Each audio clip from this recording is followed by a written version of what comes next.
So I've kidnapped Jeremy Help. this week. Oh my God, help me, please. The serpent is missing. Well, I let him out of the cage, and that's Yeah. why you're mad at me. Bit of a retaliation, but yeah, my good friend Jeremy here, who has Hello, man. has his own podcast. Oh, You know. we're getting the Yeah. shilling out for it at the top. Get wait, all the actually, business out of the way. first. let me sell myself Yeah, first. okay. Before Yeah. Hi, I'm Jeremy Costa. Thank you, Matt, for having me on this potty. No worries. It's a big topic we're discussing today, so I'm Yeah. Very excited to see where it excited. goes. Yeah, oh, that's Ooh. cute. Yeah. But this is your show. Please walk me through it. What do you want to do? How do you want to start?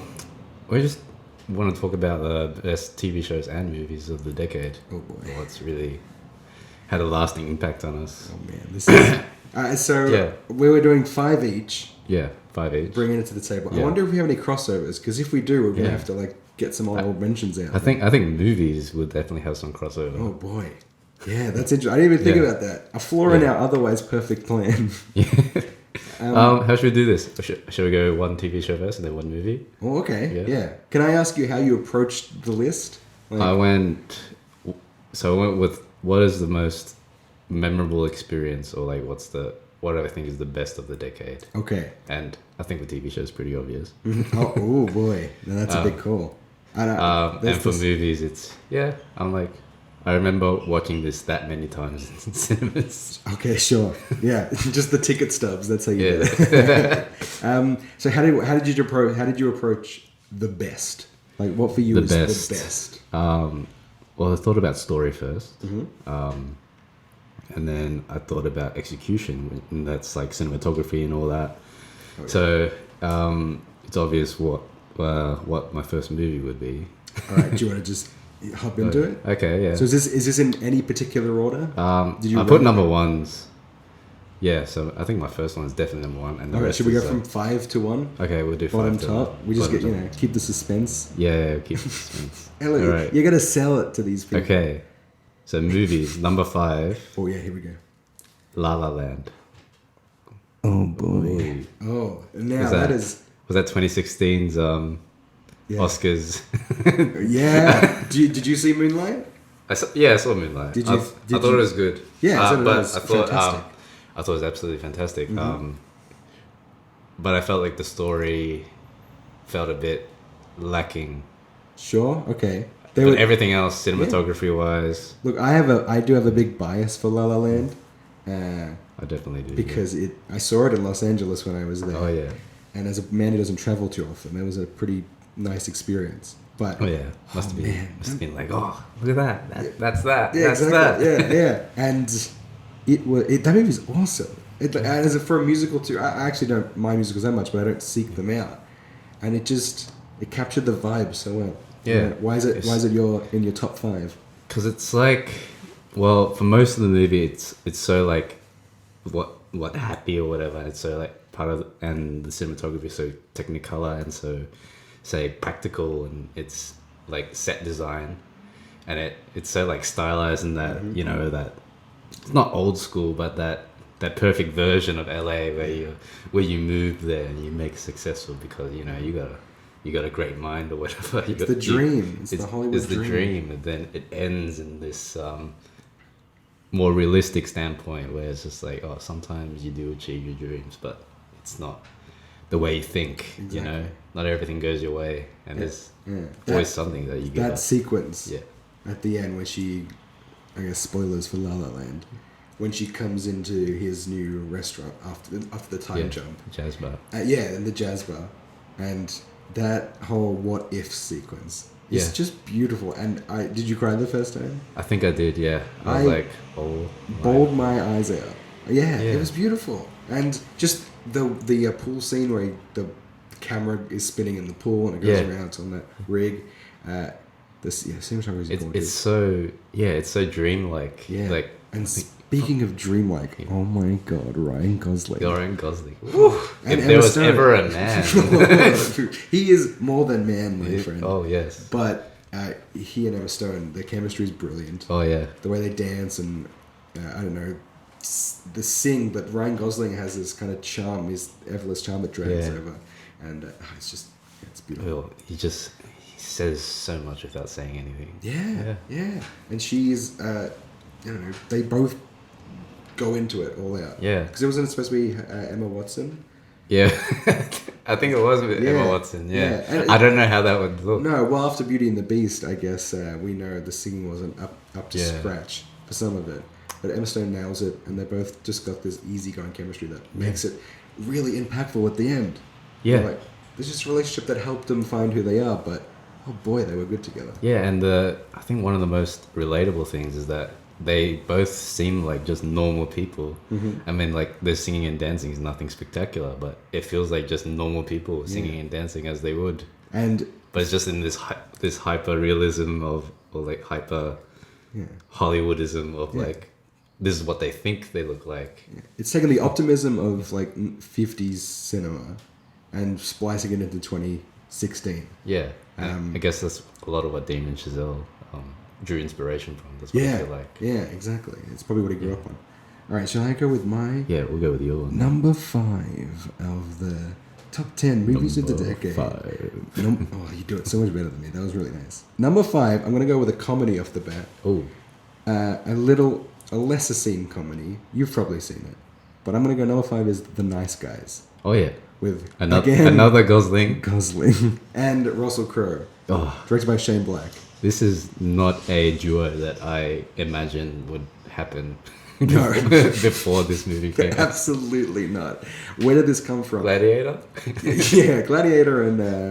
and the guy from Drive. Yeah, exactly. Actually, that does sound cool. Yeah. I would watch that in a heartbeat. But it's not the guy from Gladiator. It's like schlubby Russell Crowe. Yeah. He's got the belly. He's kind of like... He's not Russell Crowe from Gladiator anymore. He's like Russell Crowe after Gladiator if he survived and, let himself go. Exactly. And that's kind of what happened to Russell Crowe. Minus the gladiatorial combat plus the fame. And he kind of like... What was his best movie before this, actually? See, I don't like Gladiator too much. Yeah, but you have to say it's probably his best film. But I haven't seen too many. There was one he had long hair and he worked at a newspaper. Was it The Insider? Oh yeah. It's something like that. But see, this is well past Russell Crowe. Russell Crowe was never part of my oeuvre. I never sought him out. But The Nice Guys, I sought out Shane Black because I love Kiss Kiss Bang Bang. Yeah. Iron Man 3 was a film that happened. It's fine. It's fine. That's another topic. But I saw the trailers for this, and the chemistry was sold from the moment I saw them on screen. I was like, this just seems to work. Ryan Gosling, when he's on the floor, and he's like, and when he's on the toilet, and he's got the cigarette, and he's trying to put it out, but he's kicking the door. And he's just like so clumsy about it. Yeah. And he breaks his hand in the window. Yeah, exactly. I mean, he cuts his hand open. That scene's so good. I love how it's so like just nonchalant. Yeah. Oh. Yeah, but and what's her name? Agora Rice, who plays the daughter. Yeah. She was in Spider-Man: Far From Home. She's fantastic, and she's like kind of his mom in a way. She takes care of him, and so the dynamic that she adds to it. And when they go to the party, and he rolls down the hill and finds the body, and he's so drunk, and he goes, and Gosling really sells it for me. The man's capable of pretty much anything. I reckon. Now, do you think it deserves to be in the top 5? I can see why someone would put it in the top 5. Doesn't come into my top 5. Yeah, I didn't think so. But I just love it. Because I've seen it, I think, twice. Okay. And not for a couple of years. Sure. I've got it on Blu-ray. I've got it on Blu-ray as well. Oh, yeah, okay. That's something. That's something. I watch it like at least once a year. Yeah. Last year I think I just started doing that. Oh, man, I love it so much. There's just... The dialogue is so good, and you'll see on my list it's dialogue heavy. Yeah, and I just keep saying just randomly like, stop looking for Amelia. All right, should we do number 4? Number 4, should we go TV shows to keep the? Well, let me ask you this, Matt. I've listened to a few episodes. Mm-hmm. Will this conversation of both movies and TV shows exceed double your last? Because how long did we spend talking about those first 2 movies? So 20 minutes? Oh, 10 minutes. Okay, you just when I'm with you, time seems to slow Yeah. down. As well. Ooh. All right, let's do it. Let's do it then. Okay, number 5, Matt TV Dawn's show. number 5 Number TV 5. show of the decade, 2010s is Chernobyl. Chernobyl. Oh, Is this- my man! It is not on my list. It put Dude, this show blew you yeah, away. this blew my mind. Yeah. I think it blew a lot of people's minds. The only reason why I think one would hesitate to put it on a 2010s list is just because it came out like what 3 months ago. Yeah, and I just, as of now, have re-edited my list just before we started. But a show that is currently airing was in my top 5 for a brief minute there. Yeah. But we'll talk about Chernobyl first. But I want to talk about a HBO kick that we'll get on. Yeah. But yeah, tell me about Chernobyl. What is it? Chernobyl. It's like was a drama that's it's like a dramatization of the events of Chernobyl. Mm-hmm. Did you know much about Chernobyl before you saw this? I knew that there was a nuclear meltdown. Same. Apart from that, Yeah. nothing. That's kind of the base knowledge. Yeah. It's like what 1989, 1979, Yeah, I'm not sure. something 9. I really soaked it all up. the information, not the radiation. Just wanted to, you're safe from me. Like a sponge. Yeah. 79. so- but it's like so recent. Well, anyway. No, I was gonna both ask- years are so recent, and you're just like, whoa, that is really recent. And This is. and then the show depicts like how it happens, and then what the worst case scenario could have been. Yeah. And I thought about that. I think it was Yes. like in Yeah. episode 2 or Yeah. 3 they mention it, and I'm like, ha. Yeah. Ah. That's world-altering history. Yeah. World-altering And, events. Like, to sum it down, so basically, the meltdown would have seeped into the floor and then into the ground and then into the waterbed below, and would have infected the entire continent of Europe's Yeah. water supply. It's And so you've got an entire continent on Earth uninhabitable.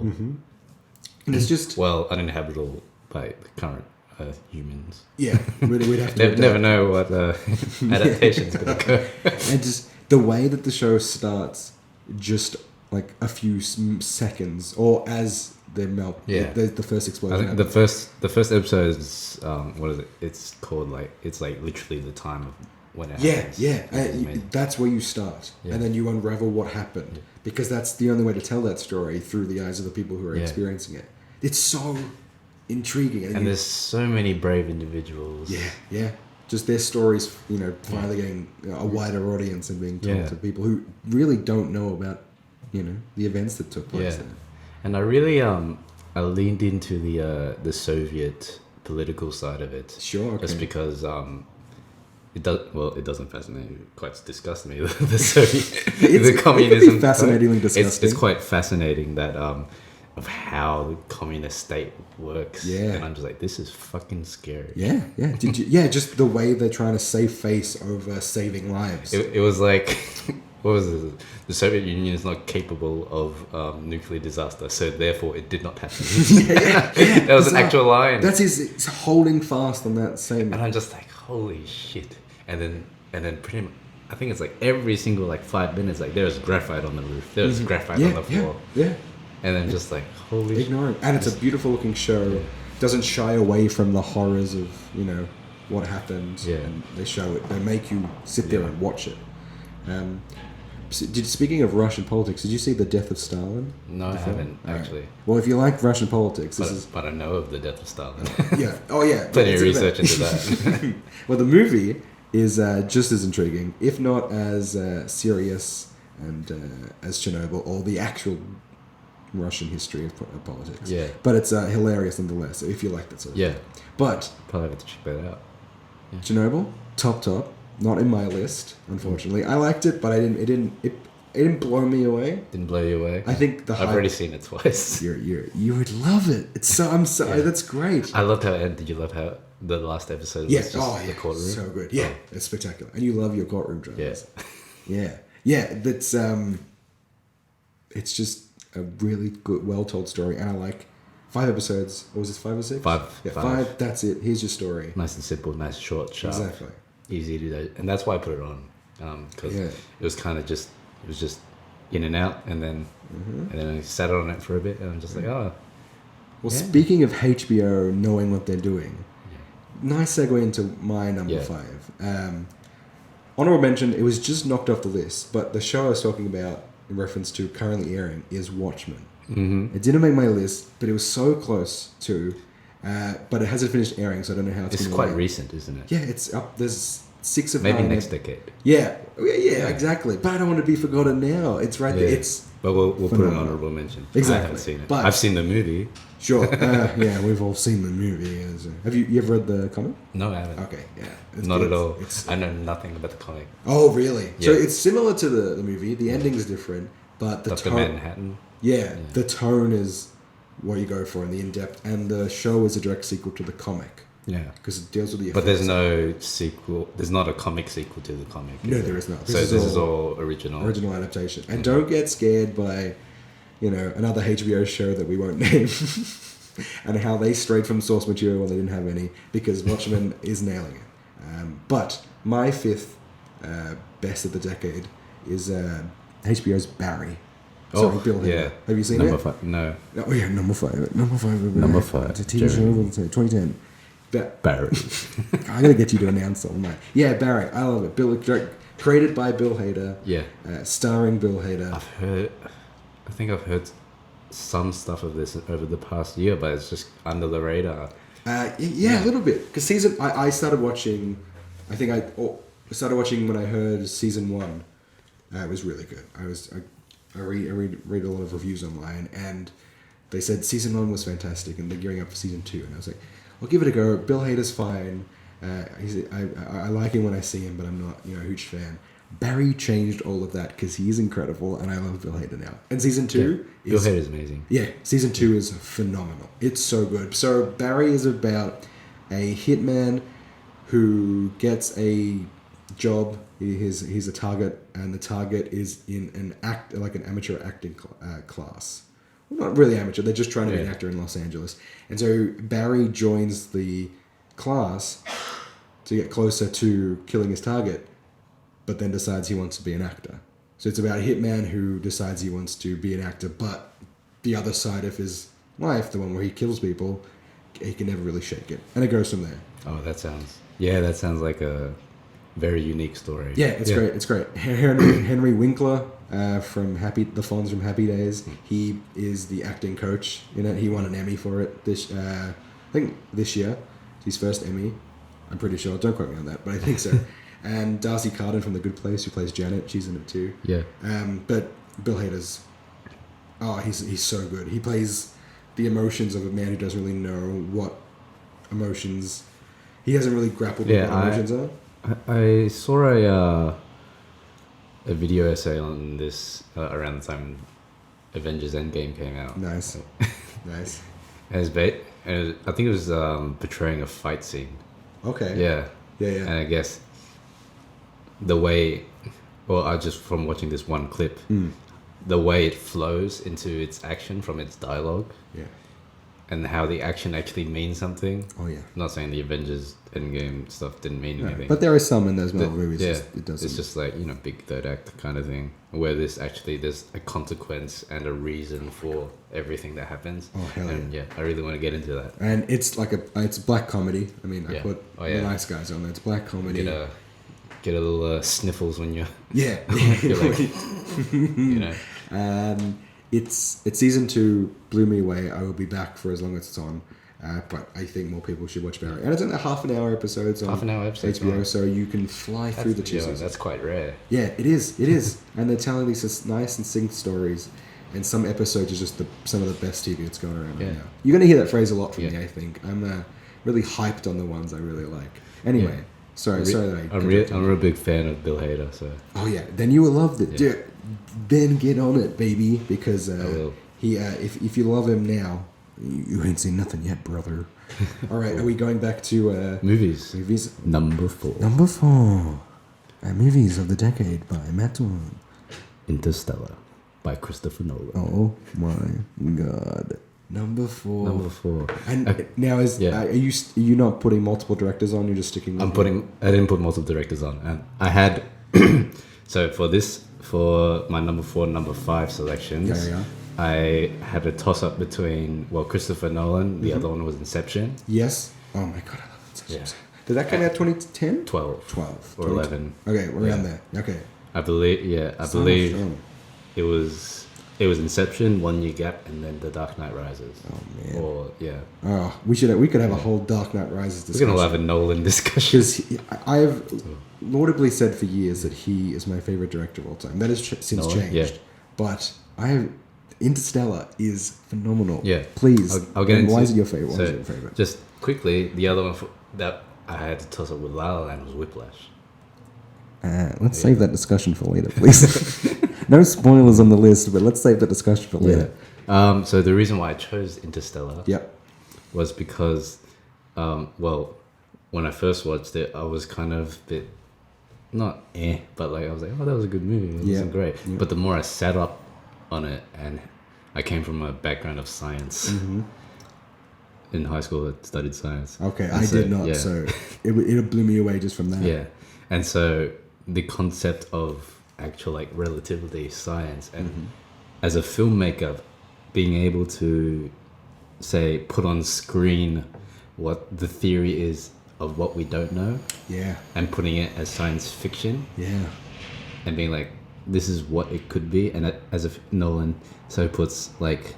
So the only thing that transcends time and space is gravity, because gravity is basically everywhere. Yeah, yeah. What is the other thing that transcends time and space? It's love. It's Towers. love. It's Towers, love. it's And then, love. but then, like a lot, I know if you don't like it for this It's reason. love, It's, like, Towers. it's like, and then, but if you don't like it for that reason, that's fine. You know. I love it.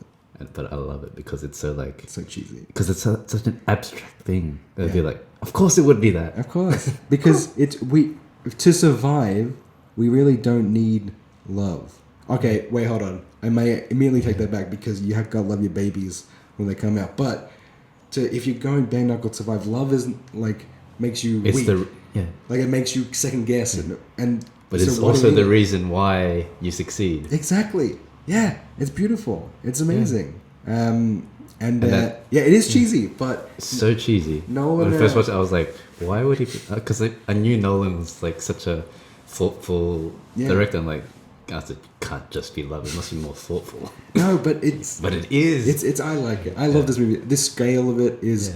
amazing. It's just gorgeously like the way they render the stars yeah. going. I by. heard that everything that's in space was just projectors. Yeah, yeah. Yeah. And It's all practical. Exactly, and you can do brilliant CGI. Yeah. There's probably so much CGI in this film. When you integrate it into like using the practical effects, Yeah. it just looks so. It's so visceral. I You're heard that. I entrenched. thought they launched Matthew McConaughey into Yeah. a different dimension. For They this. did. It's true. That was all shot on site in the fifth dimension or Yeah. whatever. in the what was it called? The Tesseract. The Tesseract. Oh, Yeah. I should remember that. Yeah, yeah. They actually went to Well, location to the I just, Tesseract.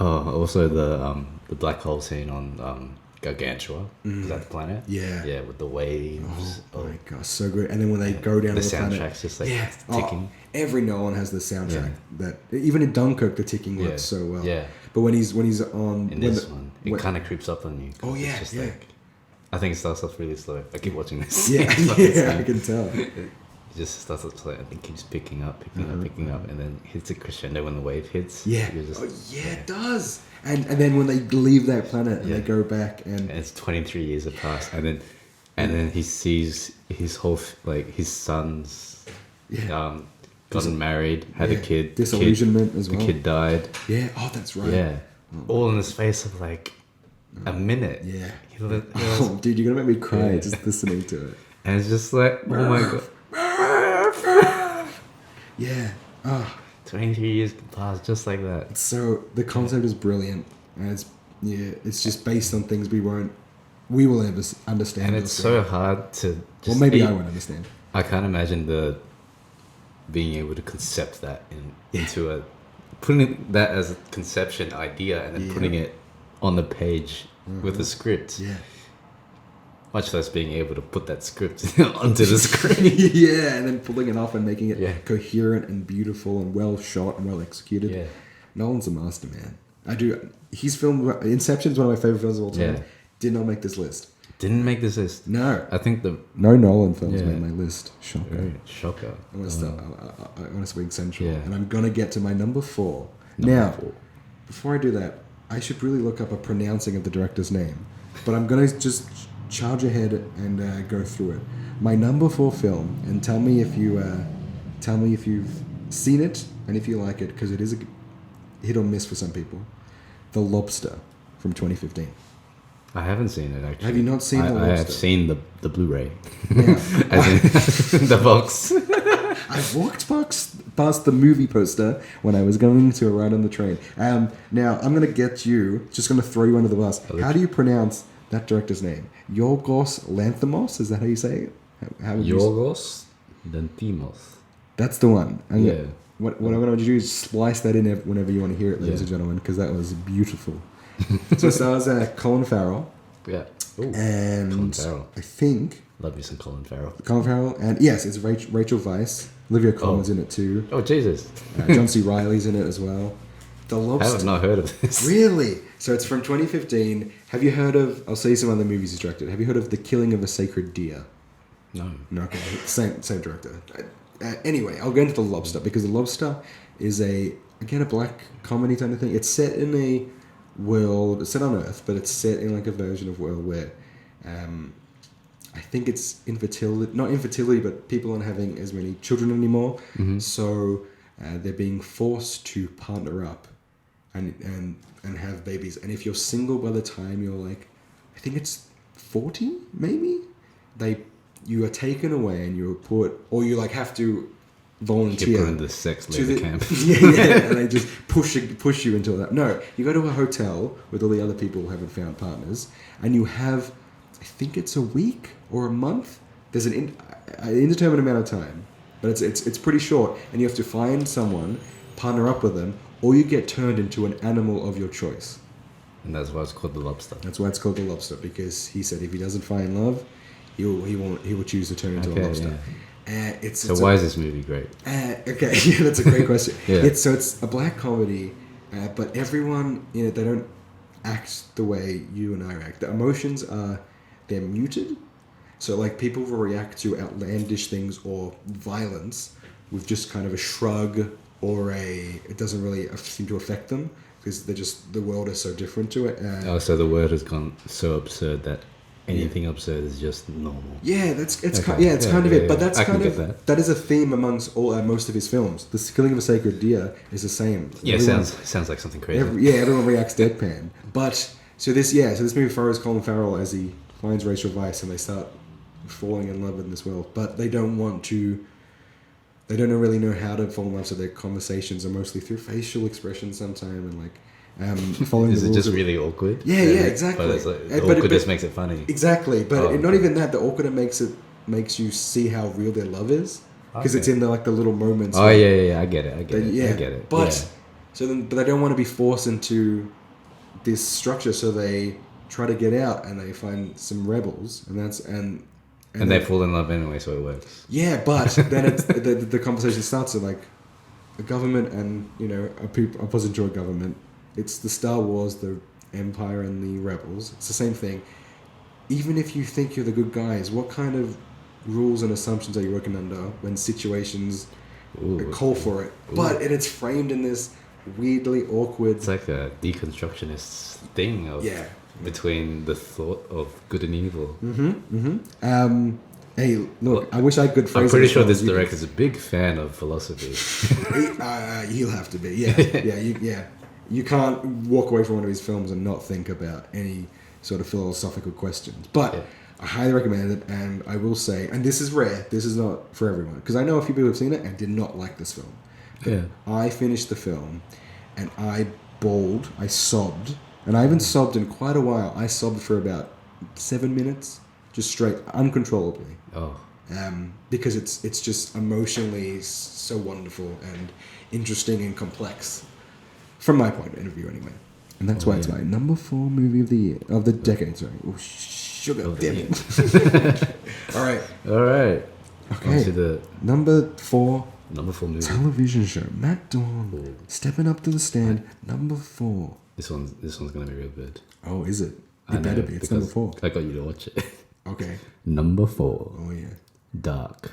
Oh my god, man. Man, that is a great choice. That is a phenomenal choice. And you did get me to watch it. Yeah. Please expunge on Dark. Dark is a mystery time travel crime thriller. Perfectly succinct. Also, it's from Germany. It's from Germany. Netflix so original. If you watch it, go to watch it in German. Use the subtitles. Use the subtitles. Please. Let it be seen and shown in its native, the way it was intended. Yeah, and you can hear it in its form of language. Yeah. Yes. The emotions just come through so much better. Yeah, and there's not this weird everything I get from a different language dub. Yeah. The mouth does not fit the voice. No, it takes you out of it. And even the person doesn't fit the voice. You're just like, what the hell is this? Yeah. So bad voiceover casting can be a real tricky situation. Yeah. But that's the why we love Dark so much. Wow. Why do we love Dark so much? We love Dark so much because it actually does time travel in a very succinct way whilst also questioning it at the same time. It's so good. And sorry, I want to interrupt. I'll interrupt in a second. Are we going spoilers? We shouldn't go spoilers because I don't think not many people have seen Dark. Yeah, it's on Netflix. It is on Netflix. It's like the dark horse, you know? Yeah, nice. Stranger Things is kind of the flagship, right? Yeah. Well, it is the flagship, really. Yeah. And that's we should get in front of that. It feels like Stranger Things at the start. Yeah. But And my god, it is not. Big fans of the show will get angry when people say, yeah. It's like "Isn't it just Stranger Things. Stranger Things. German Stranger Things. It has that sort it of. is, but it isn't." It's that look. That's how you sell it to some people. I can see it. I can see why someone would say that. But it's darker. Yeah. It is more adult. It's more adult. And the first season got under my skin in a way a TV show has never done before. I needed to watch more. It was like an itch. It reveals everything, like just as it's meant to be. Yeah, you know, exactly. It's like you're going through. So it's like this time travel where you're that one person going through and jumping around, and you're that one person. The audience is that one thing. Yeah, exactly. You're not omnipresent to everything. No, you're figuring it out as it unravels. Yeah. I'm so dark. Yeah. You got me onto it. Yeah. And I couldn't stop watching it. It's so amazing. So it doesn't also treat his audience like idiots. No, and that's thank you for stopping me there because I was trying to get there. Yeah. But it starts off and you're like, I don't know who these people are, what's going on. I'm 3 episodes in. But something just happened. But then the more you watch, the more you work out the show's kind of visual language and you understand what's going on. And you soak it in and suddenly everything clicks. Yeah. And you're just there. And then it starts revealing amazing reveals and awesome dialogue and awesome characters. And then you just along for the ride at that point. There's this one scene, we won't heavily spoil this. There's one scene where something is revealed.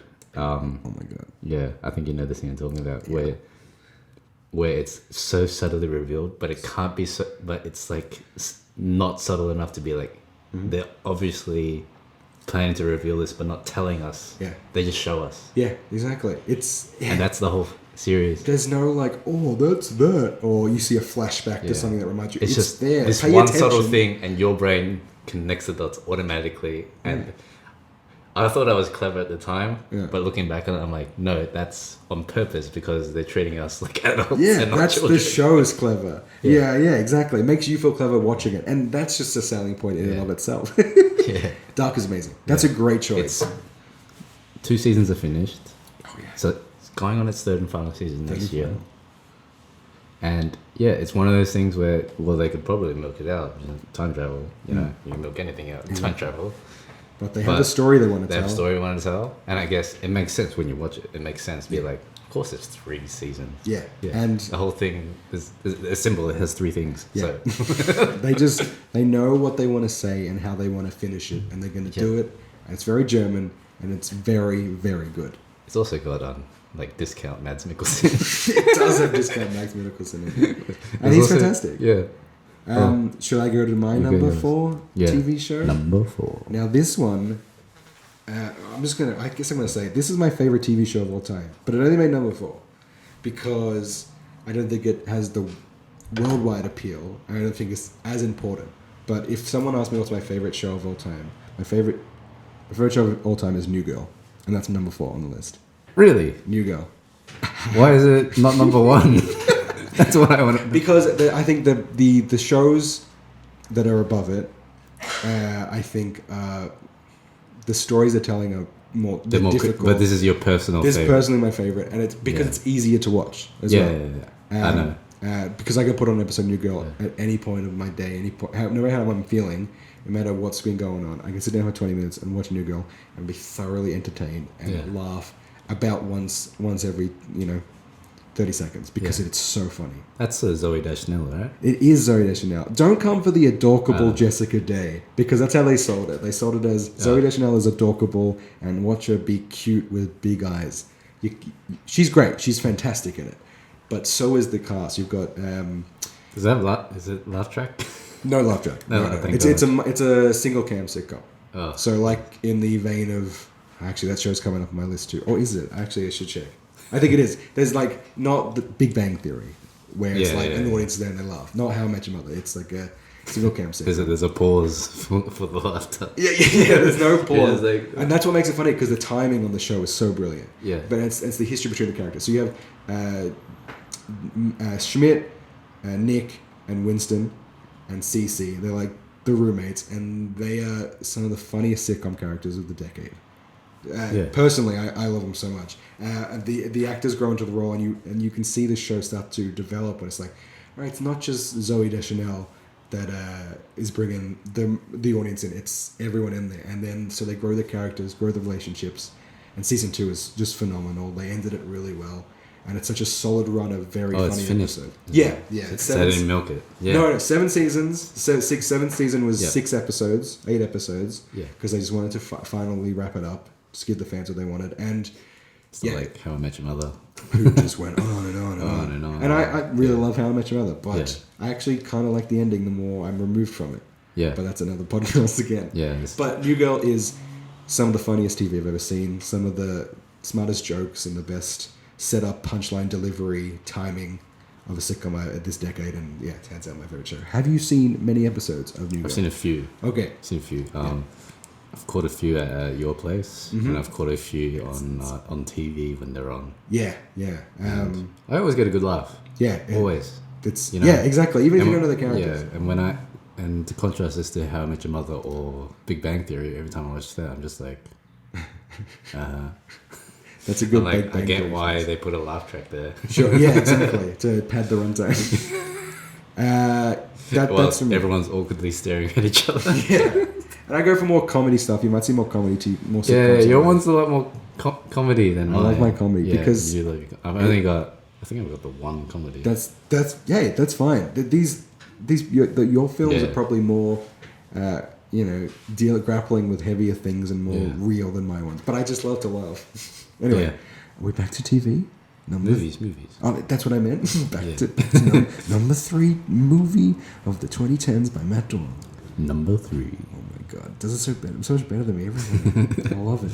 I reckon I get hired as a voice thinger on You TV. definitely could. Yeah. And, can you give me the trailer for this movie Yeah. in your voice? I don't know how to trailer this one. All right, just Okay. announce it. All right, that's it. Yeah. Number 3. Oh, there we go. Mad Max Fury Road.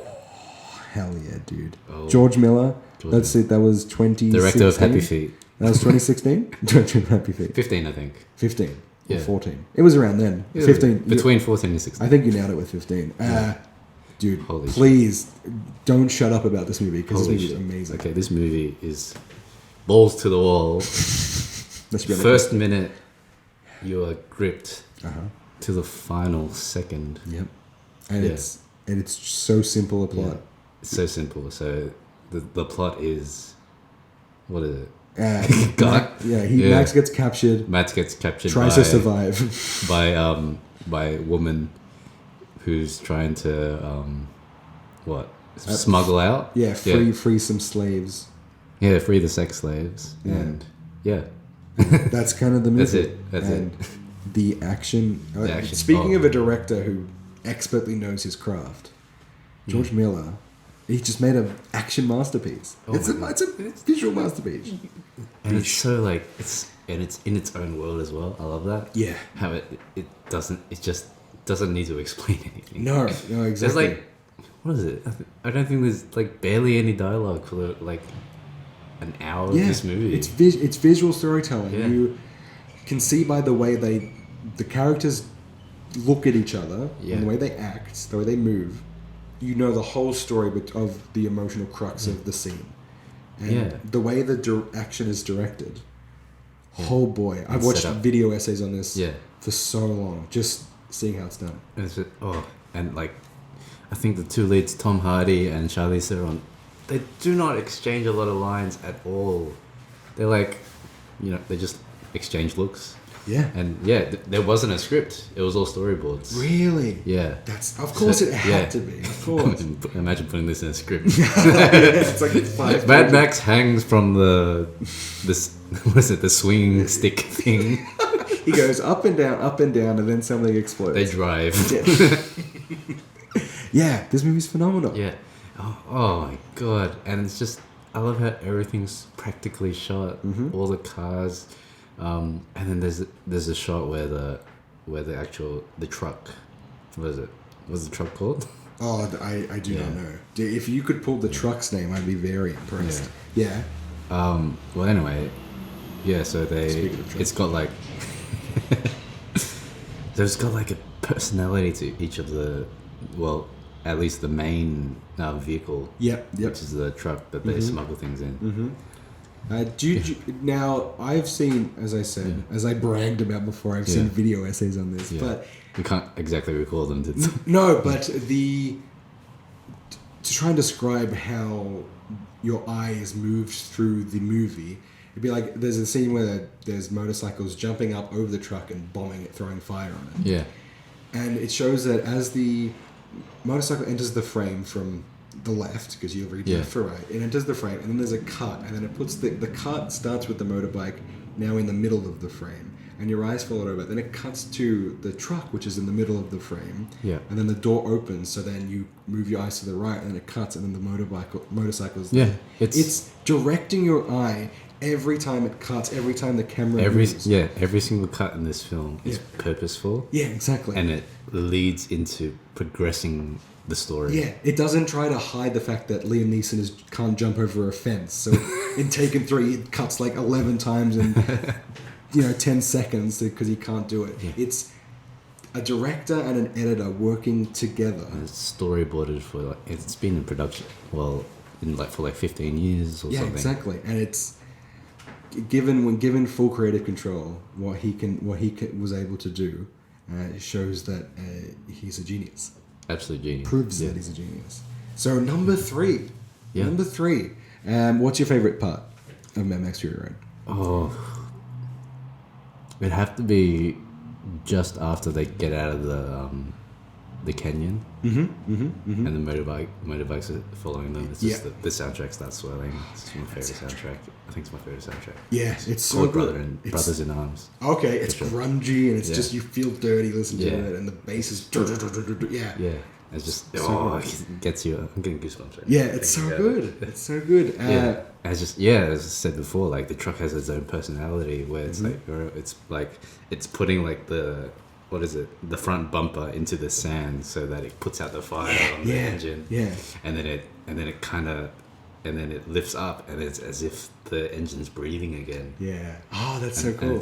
And that's probably purposeful. Yeah. No, it definitely is purposeful. The way George Miller had his hands over this thing. Now, can I go to my number 3? Yeah. Movie? Go ahead. Oh my god. Here we go. Number 3 for me is speaking of dialogue, speaking of not having dialogue, this movie is all dialogue. It's pretty much the exact opposite to your number 3. My number 3 is Steve Jobs, directed by Danny Boyle, written by Aaron Sorkin, starring, oh damn it, oh my god, who's it starring? Michael Fassbender. Michael Fassbender. I was about to say Mads Mikkelsen. Now that's a very different movie. No, I just lost his name for a second. Have you seen? Oh no, I haven't. You haven't seen this movie? Are you a dialogue guy? I'm a big dialogue guy. Oh man, this Aaron Sorkin dialogue is so amazing. So this movie's, I don't use Apple products. They actually frustrate me. I think I have 0 Apple products. I'm not a very... Well, the one I did have. Yeah. it's broken now. That tends to be the way. I guess that's with everything. But it served me well. Yeah, exactly. It was an iPad as a Netflix machine. It had one purpose and I did it well. Yeah. But I didn't really know much about tech. I didn't know much about Steve Jobs. And I put this movie on and it blew me away. Yeah. And What's it like? What is it specifically about in Steve Jobs? That's a very good question. Yeah. So it's not a biopic of his life Yeah. per se. It's set in 3 vignettes. So it's like a 2-hour movie. Oh yeah, this is the thing I heard. It's like Yeah. it's in 35mm. Yeah, so it's set. 70 I can't tell you the years, but it's like 91, 97, and 2011. Now I'm pulling those out of my butt if I got those right. But it's set before the launch of the Let's put the eras. the in Lisa. place. Yeah. Before the Lisa computer. Oh no, the Apple Mac computer or something. The big brick. Yeah. And and then his The one that's in Zoolander. Oh, I'll trust you on that one. And then when he left Apple and he did his next computer, and then the iMac when he came back. So it's set at about like 20 to 40 I minutes. didn't even know that he left and came back. So. Oh, okay, yeah. So he was fired and then brought back. So it deals with that. But You it's set. fire yourself. Well, he was ousted by his board. Yes, yeah. They didn't. The Apple stocks were falling because of the computer he released in this first It's like press a conference. supervillain Yeah, story. yeah, exactly. And then the movie deals with all that stuff. Yeah. I don't want to take it away because it's Okay. a really interesting story. So yeah, it's set like 20 to 40 minutes before he walks on stage at the press conference to announce it. So, and it's during like he goes backstage and all these people from his company, from his past, and like he's talking to them in this heightened, like, I'm about to launch this huge technological step forward. 2011 iMac. No. It can't be 2011. Oh. I'm getting probably like 2001 then. Yeah. Yeah, I'm putting an extra one in there. Yeah, I think but the iMac. Well, the first iMac that came out and basically was the computer of like half the homes. Yeah, exactly. In schools everywhere. So, Matt, if you can go back and beep my stupid 2011 thing, that's gonna make it sound real dumb. I'll just give it. Nah, that's okay. You can take You know how it is. It is raw. No, I sound like an idiot. So it's set before these, and he's having conversations with people. And so the first one happens, and then a few years later, those same people are coming to him and talking to him about his legacy, and he had a daughter that he refused to acknowledge was his daughter for so long. Yeah, and like there was a DNA test that said she was his daughter, and he said somewhere in an interview that mathematically he tried to like create a formula to prove that she wasn't his daughter. So it's all about him accepting that as well. And so there's a scene in the movie. I'm jumping into my favorite scene. It's in the second act, the second part, and he's having a conversation with the guy from Dumber and Dumber, not Jim Carrey, but Guy from the newsroom. Jeff Daniels. Jeff Daniels. Newsroom guy. Yeah. I'll pull him eventually. They'll come to my brain eventually. Yeah, newsroom guy. Aaron Sorkin as well did the newsroom. Mm-hmm. So yeah, he's having Fassbender and Daniels are having a conversation. Daniels plays like Steve Jobs brought him in to help run the company when he was little. He was like the CFO or something. Don't quote me on that as well. But they're having this conversation about the night that Steve Jobs was fired, and this guy like helped that process along because he was forced to by the board. And so they're having a conversation, and during this conversation before the press conference, they're cutting back every like 2 or 3 sentences to the night he was fired and the conversation that he was told he was fired. And so every 2 to 3 sentences, you cut between 2 conversations. So you get like the info that happened like a few years before, and then immediately after that you skip like 4 years and they're talking about that and their emotions to the surface, and you cut between back and forth while the music swells and the orchestra swells. It is breathtaking cinema, breathtaking dialogue, and it is one of my favorite scenes of all time. Whoa. Yeah, it's so good. Yeah, I so really it's love like as if it's like putting the 2 events together to heighten that. Exactly. Put you in there more, because that's how you think. When you have an argument, you recall these things that happened. Yeah, that's how emotions get brought up. Yeah, exactly. And the music just helps those emotions come to the surface. Let me ask you, does the movie kind of humanize Steve Jobs in a way? No, it makes him look like a complete asshole. But that's what I mean. And in a good way, yeah. That's what I mean. Yeah. It makes him look... Oh, I guess what you said. Yeah, it makes him look human. Someone who's obviously made mistakes. Yes. And they don't make him seem like a nice guy. Yeah. He's like... but he's got that heart of God. He was, at his I core. don't think anybody in the world is a totally nice guy. And especially if you have that much money. But he's Yeah. he's abrasive and he's rude. I mean, for his own daughter, he didn't Yeah, want to yeah. acknowledge for God's sake. Oh, That kind of tell you geez, the yeah. mental state. But fascinating individual, and Yeah. they told the story in a really interesting way. Yeah, I always think of something that's like someone who's It's you better know, than Aston Kutcher. yeah, someone who's trying to find the balance between pursuing his life and his goals, and then his family's goals. Yeah. Yeah. Trying to provide to be a good father, because that's always a hard thing. That's a timeless struggle. Yeah, exactly.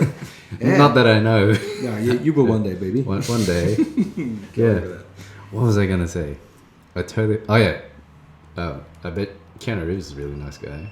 Yeah, Yeah, you'd hope But, so. yeah, but he probably does have a hard edge to him. He's got it. Because he's John Wick, man. He's John Wick. He'll kill you with There a is headshot. no way he just plucks that out of nowhere. No, the only way you're not getting a headshot is if he needs to make sure you stay on the ground for a bit while he headshots someone else before he Yeah. can headshot you. Yeah. And you got to tap into that. That's Yeah. got to be in you somewhere. He's got this is fire, in him, and that's why nobody is a perfect human being, except for maybe Jesus. no, he had some shady shit. Shady shit, Fish. How about You know, people who are vegetarian? Probably didn't pay his mortgage. Exactly. He made bread. He made loaves and fish. How about the gluten free? Stole a lot of wine. He probably did. That little scamp. Yeah. Being the son of God gets to you. Oh god, we're gonna get chastised. we should stick. Let's go to number 3 TV show Number 3 of the decade, TV 2010. Matt Twong's third favorite TV show of the 2010s. Number 3, Oh my god. Black Mirror. Oh, very interesting. Now, okay, very I put interesting. Now it's not. Now my 3 to 5 isn't in any particular order. Okay. Yeah, I'll probably put Dark higher up there. Oh my god, an immediate Yeah. edit to the list. Yeah, I just put it there because that was my kind of thing. No I was going worries. through like, what's on Netflix? Okay, let me know why Yeah. you like Black Mirror so much. Oh, I like it. It's also just like a sort of as a 2010s decade defining the decade. I believe it's one of those shows that's kind of like the definition of the decade. Mate, that is so. I love that so much. Yeah, that's great. Please continue. It's in this microcosm of like social media technology, Yeah. where it's just like pretty much every year has been something fucky coming out that's like, what, they can do this now. Yeah.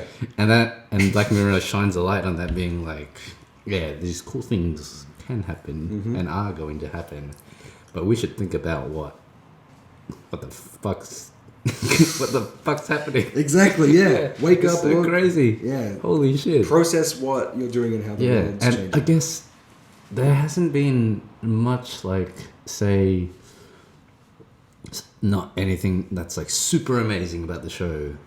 I just feel like for a decade point of view, this is the show that's like, oh, when you think about this decade Yeah. of TV, Yeah. that's what that is. Yeah. Okay.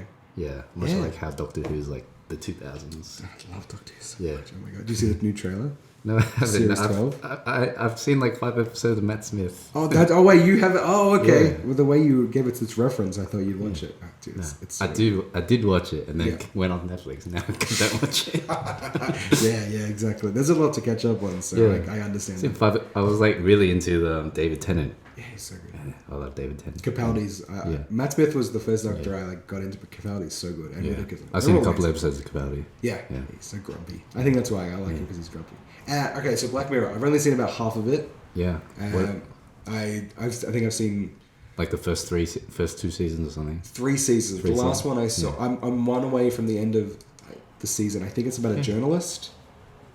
And she. Season Anyway. 4. Yeah. Anyway, it might be season 4. How many seasons are there? 6. 4 or 5. And the movie. Oh yeah, the Bandersnatch, which I Yeah, still haven't seen Bandersnatch. either. But I've seen that a was few- kind of lackluster. Okay. To be honest, I thought it'd be much more like.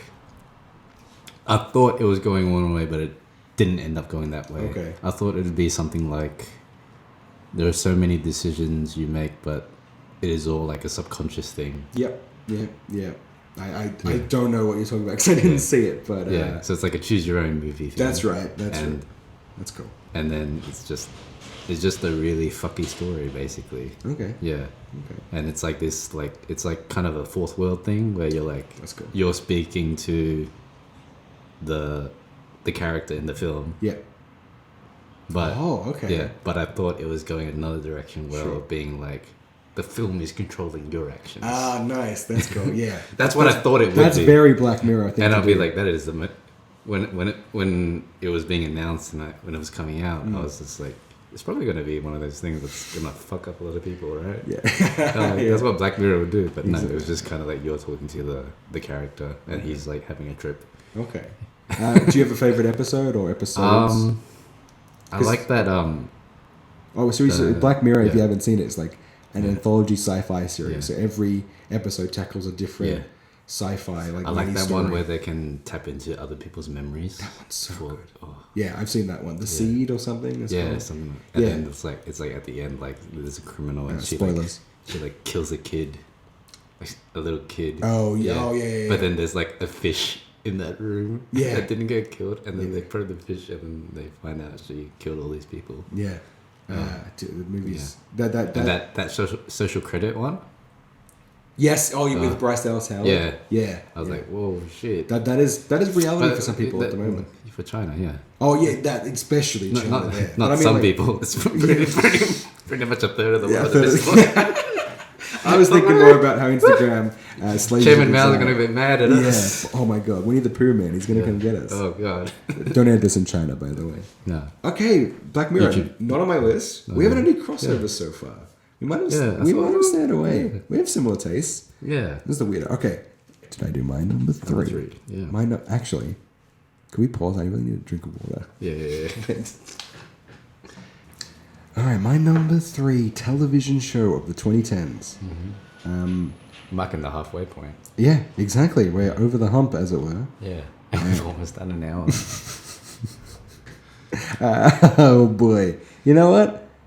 It's self-indulgent, but Yeah. I love these pieces of entertainment so much. And the third most one I love so much, you can edit that out too, is Better Call Saul. Better Call Saul, yes. On your list? Not on my list. Okay. But, I agree with the. I haven't even watched it, but I know. You haven't seen it? Yeah. Oh, Maddie. Do you like Breaking Bad? I love Breaking Bad. I was gonna check. I gotta check. All right. If you liked Breaking Bad, bloody watch Better Call Saul. Yeah. It is so good. The style, the substance. It's by the same creator, Breaking Bad, Vince Gilligan. It's the story of Saul Goodman, or Jimmy McGill is his actual name, and how he becomes Saul Goodman. It's set 5 years before Jimmy meets Walter. It's 5 years before, 5 or 6 years before Breaking Bad. So it follows the life of Jimmy McGill and how he starts off as just a caseworker, as a lawyer, just doing pro bono stuff or working, on defendant cases that they don't have a lawyer there. He's assigned to them, and what he wants from life, and the relationship with his brother, especially, and the people around him, and his past as well. Slippin' Jimmy, you'll find out who that is and how he was kind of a con artist and tried to why he found the law and why the law didn't appeal to him as much, and how he found a combination of both and became the man you see in Breaking Bad, who is just, I'm rewatching Breaking Bad again. He's slimy and slippery, and you go, why would I want a show about him? The emotional stakes of Better Call Saul are phenomenal. Each season, it heightens. Each season... Excuse my dad. Each season is heightened by... the stakes are heightened. I mean, it becomes more into the world of Breaking Bad, and you start seeing periphery characters start to get involved as well. Skinny Pete in it? I'm not going to say anything. Okay. The end of episode 1 You has can neither confirm nor deny. the end of episode 1 has and episode 2, but episode 1 has a cameo from someone from Breaking Bad. It's a major part of Breaking Bad, especially the early episodes of Breaking Bad, and it just gets better from there. But Mike from Breaking Bad, he's in it too, so he's the second main character. It's not like it's completely removed. No, exactly right. And you find his story too, and how he became. Yeah, because there's a reason why people know about him when you meet him in Breaking Bad. Exactly right, and you know who Mike's connected to in Breaking Bad. Yeah. I'll say no more on that fact. Okay. Yeah. It's beautiful. There's some of the shots in it have literally taken my breath away. Like I've gasped during some shots because they're so gorgeous, and the montages, Vince Gilligan's some of his best, and the drama is like the end of the current season 4, actually made me stop, and so I sat through the credits and just had to do deep breaths because I realized I wasn't breathing because I was just holding my breath because it just floored me. The last line of season 4, where it's currently airing, season 5 starts in January, is so it floored me. I can't say more on it. It's just so good. There's 4 seasons. I remember it starting when I was in high school. Yep. So it takes its time. It's definitely taken its time. Another show on my list that's coming up also took its time as well, and that's why it hasn't really captured the attention, I think, of everyone, because it's not consistently out. I remember when it was coming out, I think towards the end, was it, of Breaking Bad, or Better Call Saul? Yeah. It was announced after Breaking Bad. After Breaking Bad. Ended, and I think at the time I was like, oh, Breaking Bad was so good. I don't want to touch it. Maddie, I was right there with you. Yeah. I heard this show was coming out and I thought, why do we need it? Yeah. Do something else. I want to see you do something else. We don't need a Saul spin-off. He's just a lawyer.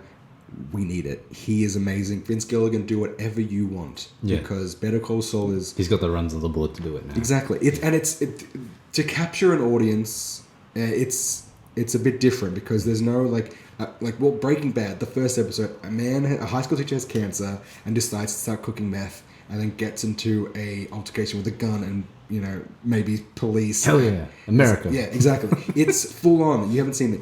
The start of Better Call Saul is more plotting. He's stuck in a job he doesn't really like. Courtroom drama. A life he doesn't really like. Courtroom, Exactly. Yeah. A little. Oh, yeah. Courtroom drama, of course. You would love that. What am I talking All right. about? But then things keep progressing and the relationships he has in the show start to change and evolve and fracture, and you see how each moment affects him on his journey to become Saul. Because we know where he's ending up. So there's no suspense of whether he'll survive or what. Yeah.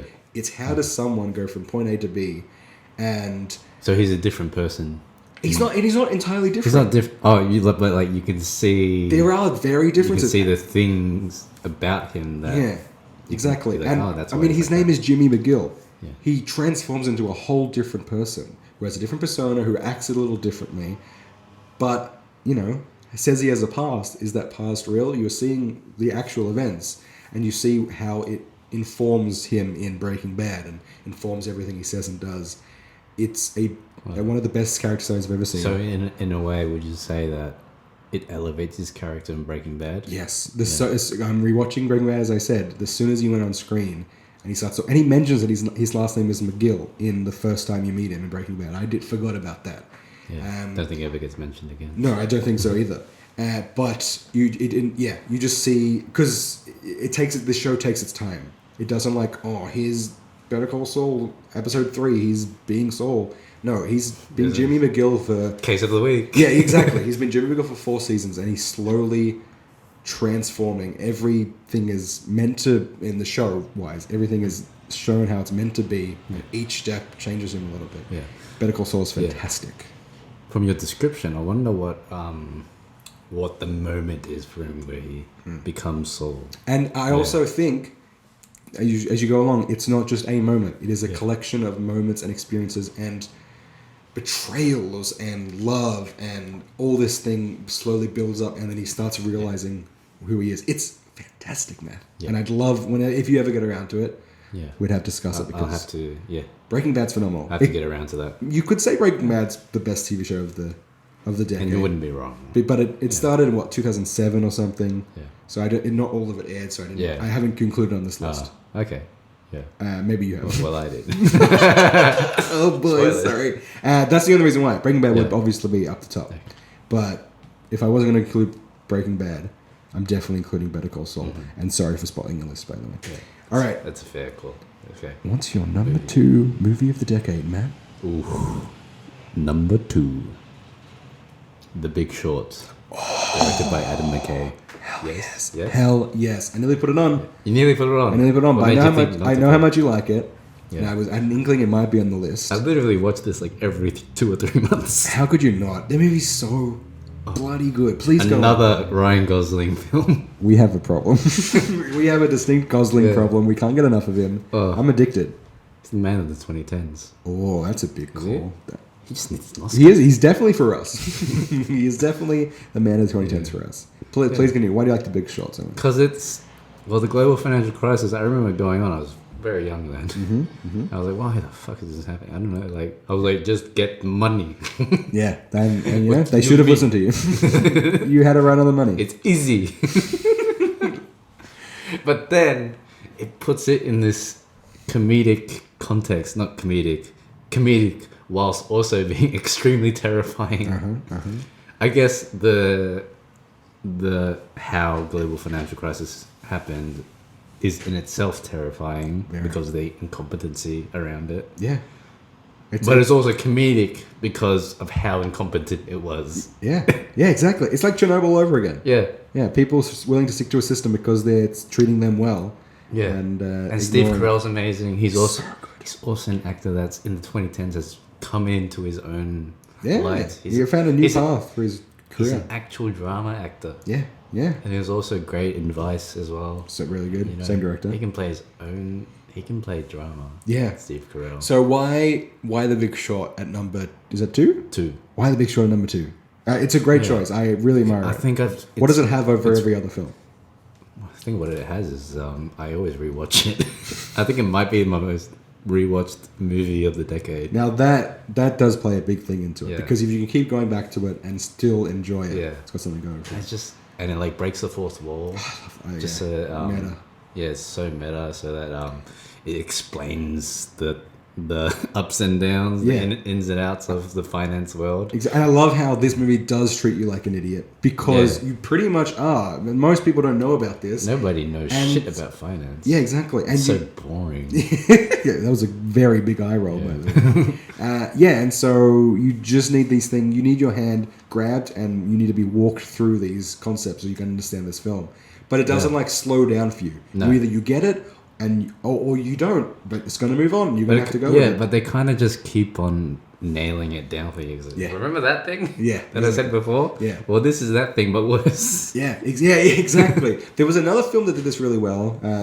Let's shout out to American Animals. Oh, yeah, I haven't seen that. Yeah, but it does this thing. It's about a heist, a real life heist that happened at a university, but it's dramatized, so like The Big Short. But it's got interviews with the actual people who did the heist in it, so it's interwoven, and so it's taking this, talking to the audience and having a dialogue, well, not a dialogue, like a monologue with the audience, but including them in the thought process and then showing you the events as well. Yeah. And it's an interesting way that directors in this decade, in what do we call them, the teens, the 2010s, the 20 teens, the 20 teens. Now that is era. So in this decade, it's directors who have grown up on film, grown up on the cinema legends, and have now grown up enough so they can make their own films, and they've seen the same thing so much, or they've seen this thing and grown up on this concept, that they're now taking it in different directions in a modern twist or messing with the genre and spinning it on its head. That's why black comedies are coming up in the forefront of that. And The Big Short does this. That might be the next big thing in comedy. Yeah, exactly. Because haha's comedy kind of it's not out of its way, but I think black comedy has just kind of become its own thing. Yeah, exactly. And The Big Short is one of the prime examples of it. Yeah. You're so right. The dialogue's fantastic. Oh my god. The cast is stacked. And I think my favorite scene is when Ryan Gosling's has the meeting with Steve Carell and his finances.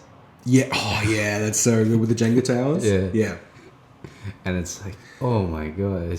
Yeah, it's laid out for you, and it's laid out brutally, and Gosling is just like, this is... That's a nice shirt. Did they make it for men? He's such a dick.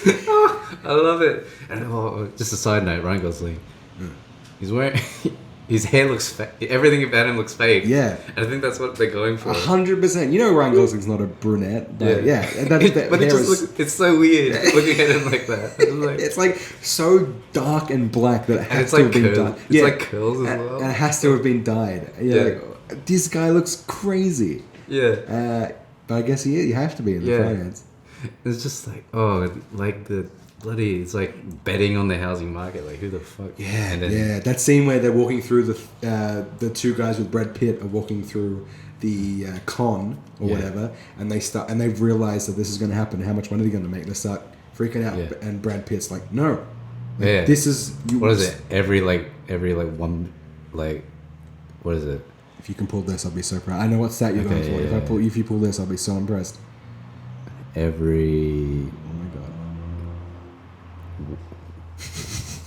something percent, this is riveting. something podcast. percent people die. Oh my I know god, that. it was something. It was some percentage of unemployment. Yeah, for every 1% of unemployment. Oh, it's like Yeah. for every percent of unemployment, I think it's something like 70,000 people die, something like that. Wow. Now, if he got that at Matt Duong, Yeah. just send him the actual Brad stat. Pitt, you know your lines. Come on the podcast. You remember the lines from a movie you did a couple of years ago. Get on here and tell us, Come set on, the bro. record straight. Yeah, Everybody's walking through and he goes, no, yeah, people will die. This is what you're betting against. Yeah. And they have to like take that in. and then the next line he says, "Just don't dance." yeah, exactly.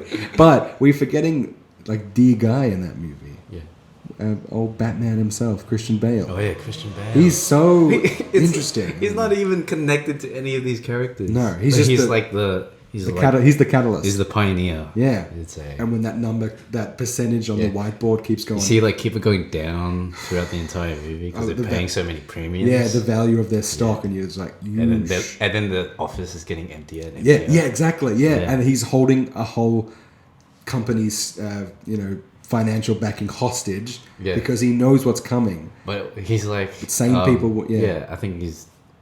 I'm like 99 point something percent Yeah. sure that he's like on the spectrum. Oh yeah, Yeah, yeah, yeah, of yeah. course, yeah. And he plays into that. Like, Yeah. And then I'm like so impressed that Christian Bale can act. Like Yeah, that. and he lost all the And weight This, in it. this is all he's been.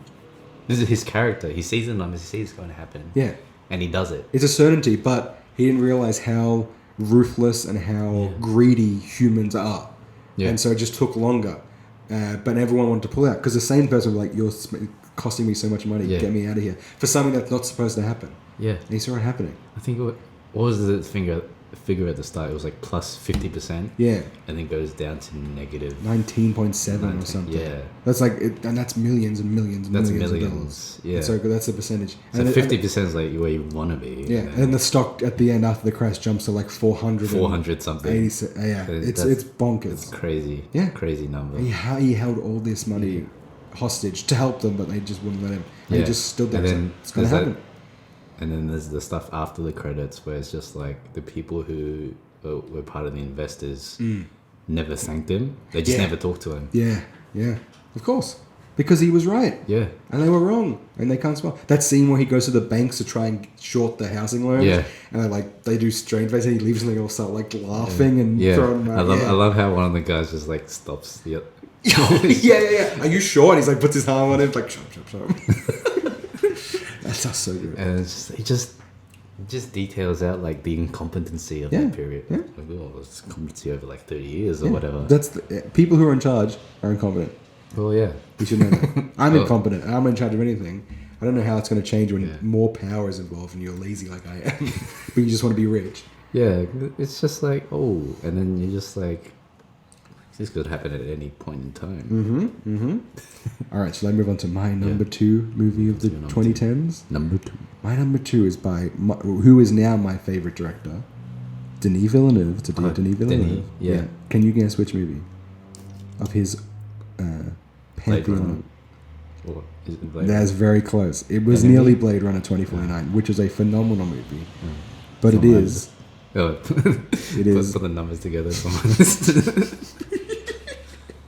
It is Arrival. Oh, It yes, is yes, Arrival. yes. Now, Sicario, sublime. Sublime. Blade Runner 2049, sublime. Enemy, sublime. Prisoners, sublime. Incendies, sublime. All his movies are 9s or above. They're incredible. I think every single one of his movies is a home run. Yeah. Yeah. They're so good. And that he's making Dune. He's directing 2 Dune movies. It's going to be the next Oh, Lord of the Rings. I can feel God, it. I hope so. I hope it's not like Blade Runner where they put all their money into it and no one saw it. Nah, I feel like there's a cult following with the book. Yeah. Like there was with Lord of the Rings. Yeah, I hope so. And if he gets I a need to track spectacle down right- that fucking book. Yeah, I'm reading it now. I've been to the bookstore. Oh, There's really? only one bookstore. You gotta go I know online, of. brother. Online is the way to go. No, I just want to buy it and Yeah, have it straight away. yeah, I don't know, I wanna wait for know. it. But so Arrival, Yeah, I love this science movie as well. fiction starring Amy Adams, Jeremy Renner, and some black aliens, some big black aliens. Big black Squiddy squiddy boys, long boys. This movie, oh my god, it's an encapsulation of everything Villeneuve does. And I Yeah. think that's why I like it the most, because it's intelligent. I'm actually surprised I didn't put it on my own list. Yeah, man. Well, I knew Yeah. if you put I guess La La Land and was my number 4. wow, he really sticks in the And memory. Interstellar, Yeah. I think they kind of meant something more to me than this movie. Yeah, that's fair enough. Yeah. That's fair enough. I think Interstellar. I think if you would put me to the sword, it would be a toss up between Interstellar and Arrival. Yeah, and Interstellar, I love Interstellar, of course. But Arrival, to me, it's about language, and I think the language really sells Yeah, it. yeah. That for me, the deconstruction of what it means to communicate with Yeah. someone, and how the whole situation of. So, for people who haven't seen Arrival, 12 ships, 12 huge ships that they're as big as skyscrapers, black, and they just land without warning across the globe. And then Amy Adams is a linguist who gets taken with Jeremy Renner, who's a mathematician, I think. Physicist. Thank you, sir. See, I wouldn't know that. Math and physics, all the same thing. It's all numbers. For me, anyway. Yeah. And they get taken aboard this ship, and they meet these aliens, and they're being brought on to try and find a way to communicate with these aliens. Yeah. You don't speak, you don't know. There's no mouths on them. They speak entirely different. Speak with ink They speak with ink, and they speak. because they're squids. Yeah, exactly, and they don't make noise like we are. They wouldn't have podcasts. They do make noise. They wouldn't have podcasts. They would not have podcasts. They'd have like interactive whiteboard, like memes. they wouldn't just be. So it's how do you communicate with someone who's from a different?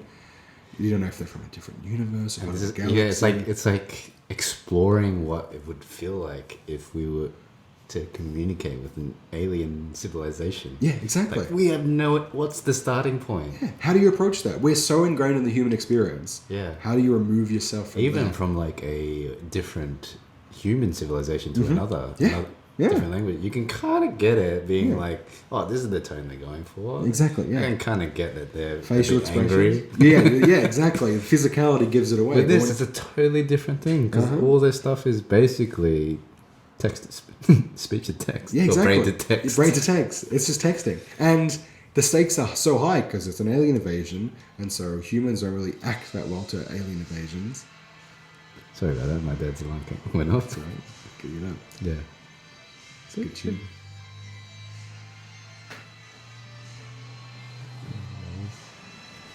Da da da da. Yeah, That was you were beautiful. saying? So and the stakes couldn't be as high because if they get this wrong, the fate of the world is in their hands. Yeah. But it looks incredible. It's so well acted. And what I was saying before about modern day directors taking what we know about film and using it to tell different stories. Oh yes. There's, oh my god. there's a part of this that I remember watching it. I'm in the not going to theater. spoil it, but it packs a gigantic wallop. Yeah. You were saying in the theater? I remember watching in the theater and watching that first scene. Yeah. And then Yeah. finishing the film. You know, we Yeah. all know. If you've seen it, you know. You're just like, whoa. Yeah. And I cried in this one too. Yeah. Yeah, I was a bit teary eyed. There's no way you can't. I'm not quite emotional. You can tell I'm not. Yeah. that emotional. He's skinning a cat I think right now. I think I've cried one time properly this decade. It's when the dogs won the premiership. No, it's when the dogs went into the grand final. Hey. That's the only time I cried. That makes all the sense in the world, Yeah. my friend. That's an emotional time. On my That and birthday, no less. That and Arrival. Oh, that's pure enjoyment. Yeah. That's pure love. Yeah. But Arrivals, it looks amazing. Denis Villeneuve is my favorite director working today. Yeah. If you haven't seen Arrival, check Yeah. it out. If you haven't seen any of his films, Yeah. check him out. Check them all out. Yeah. Yeah. Just to expand on the aliens. Yes, please. So like their text is basically circles, like different inks of circles, different strokes, and it's like basically a single circle can be a sentence. Yeah, so there's like different flex and modulations to the rim of the circle. The dude who they wrote the words and the language for this before the movie came out. It's Wolfram Alpha. Are you okay, dude? Are you okay? Oh my god. Wolfram Alpha. Do you need something? Do you want to do CPR or something? Wolfram Alpha. Wolfram Alpha. So if the folks who did maths and sciences would know what it is. So oh damn! it's the dude that basically you put it in your equation and then it explains it all out to you. Oh, okay. That's the website. Oh, yeah. See, very helpful in those days. I know Cahoots, and that's about it. Okay. Yeah, and so he devised on how to visualize the language. Cool. And so it's basically a good way of theorize. Well, it's a theory of like how else we could communicate. Yeah. If we could. Yeah. Like imagine just rather than sending out a text being like, hey, can you meet me at this time, this day, at this location, and we will do this and that. Yeah. Instead, you send one little circle. Yeah, exactly. And like it's eloquent. It's information. Yeah. Quick, easier. Yeah. It's not a waste of time. Yeah, exactly. Yeah. But imagine if time and space were not as relative as they are in this plane. Because they are higher beings of dimension. So good. That movie's amazing. Higher dimension beings. Yeah. That scene when they're in the helicopter and it's like the fog is rolling over the hill. Yeah. And it slowly reveals the ship, and it's just this black against this green and white. And there's no emissions from it. Yeah. It's just hovering there. Environmentalists would be proud. Yeah, they nailed it. Oh man, so good. All right, Matt. Should we get to our top 2 for the TV shows? Ooh. Oh my goodness. What could Matt do on? Ladies and gentlemen, I know you're sitting there at home, you're listening to 2 very, very sexy men talk about geeky TV shows. You're wondering, what could number 2 on Matt's list be? We still got to go through all these and then go through honorable mentions. Yeah, we might have to just tweet out honorable mentions at this point. Matt, what is your number 2? Number 2, Peaky Blinders. Peaky Blinders, a show I know nothing about. So Peaky Blinders was a, I don't know if it's real. Peaky Blinders is probably a real thing. So Peaky Blinders was gangsters that started off post World War One. Okay. So around the 1920s Depression era in Birmingham, in England. Okay. So it's British show. Yeah, British show. Cool. And it's very gangster, very that 20s vibe, but also a bit more contemporary, being very, just out there, very chest out, bravado, bravado, yeah. Okay. So what's the show about? It's about Cillian Murphy. Oh, nice. He's the main character. From 28 Days Later. Yeah. Inception, and everything Nolan. Yeah. It's about, so he's the head of the Peaky Blinders, and it's about this Peaky Blinders that start out as a little gangsters in Birmingham, and then they slowly branch out their empire. Okay, that sounds great. Eventually becomes part of politics. Oh, okay. And then it's just this ebb and flow of, say, backstabbing, cool. Politics of things, whilst also being very very English gangster of them, I like that. Yeah. How long did it run for? Is it still going? Still going. Oh, sweet. Yeah. What season it's in? 5. Oh boy. And is it British seasons where it's 8 episodes or whatever? Yeah. Okay, that's cool. I and could dig that. It's very and keeps you on your seat, And so is it a thriller, a drama, comedy? Drama. Cool. Drama. 40 minutes? 40 minutes, 50 minutes. I think it's anything, really. Okay, that's cool. Yeah. I think it's at least 40, and then anything from 40 to 60. Okay. And so why do you like it? Why is it your second favorite show of the decade? Because it's just so gangster. I've never seen anything like it. Okay. Yeah. And it's shots. There are literal shots in this film where they just get out of the car. Yeah. In the show, yeah. Where they get out of the car and it's just slow-mo of them catwalking down the street. Okay. And they're there to they're there for a purpose. Sure, yeah, but it's just exactly. like stylized. Nice. The walk's just stylized. It's like there's no reason for this except for them to look cool. Yeah, exactly. But it looks cool, so I don't care. Why shouldn't it be? It's a TV show. They're allowed Yeah. to look cool.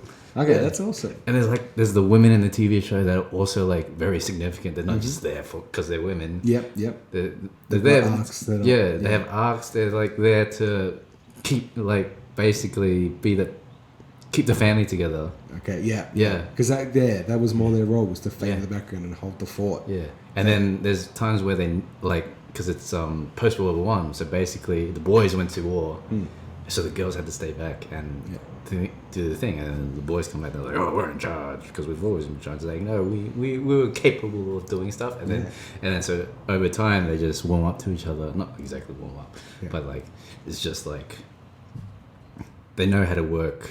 They know their strengths and weaknesses and know how to work with and without each other. Yeah. Awesome. And it's like, and the boys who went to war, they've got obvious trauma that... Yeah, of course. Trauma. I got the words drama and trauma. Yeah, it's dramatic trauma. Traumatic trauma, yeah. They got obvious trauma that seeps into the show. Yeah. And there's whole, like... And there's... It's not... Yeah, and there's something always that's on the horizon, you know? Oh, very cool. Because they're gangsters, right? Oh, yeah. There's always something that they do to piss someone off. Yeah, you can't be a Yeah. gangster and everyone likes you. Yeah, and it's not like where other TV shows where it's just like there's a little bit of it where it's like, oh, new season, so new villain type of thing. Yeah. No, they've really going through it and like Cool. shit happens. Yeah, man. And they really happen. Nice. Yeah, and this last season, oh my god, Yeah, I thought it was a bit of a lackluster season, but then it's kind of like every episode sets up this thing in the last So episode. it builds to a crescendo. Yeah. Nice crescendo. Yeah, That's Where- cool. where I felt like it was a bit like, oh, what's happening here? And then something happens. I won't Nice. spoil it, but it's just like Please don't. you're just like. Oh, So yeah. basically, every single season finale Yeah. in Peaky Blinders, you're going like, ooh, holy shit! You're like, Yeah, you want more? you're like, ah. Man, you're right. Oh my god, Yeah. his veins are popping out of his neck. All right, should I do my number two? Yeah, you do, My yeah. second favorite television show of the decade. Now, a preface for this, because this hasn't been long enough. There are shows that are probably more relevant and better than this. But this, it's another comedy, it's a sitcom. This show introduced me to TV. It introduced me to good TV, good writing, good everything. And it introduced me to some of the funniest cast and episodes and creative television I've seen. And my second favorite show of the decade is Community. Oh, yeah. It's created by Dan Harmon, starring John McHale, Alison Brie, Ken Jeong, Donald Glover, Gillian Jacobs, Chevy Chase, Yvette Nicole Brown. Look, this show had a huge cast. Amazingly huge cast. That and Russo brothers. yeah, Russo brothers directed episodes, and they're directing the biggest movie of the entire history of cinema. Entire history. I was thinking decade, but I'm like, well, no, this is entire history of cinema. Yeah, Endgame is now the biggest movie of all time. This show is hilarious from the get-go. Mm-hmm. It knows its voice and then discovers it again, anew, in season 2. I heard End of season 1, Yeah. season 2, it discovers what it is, and then it grows into something beautiful but also weird, and every episode is hilarious. Yeah. And the problem about this show in particular is the story around the show took it over. Dan Harmon got fired from the show in season 3.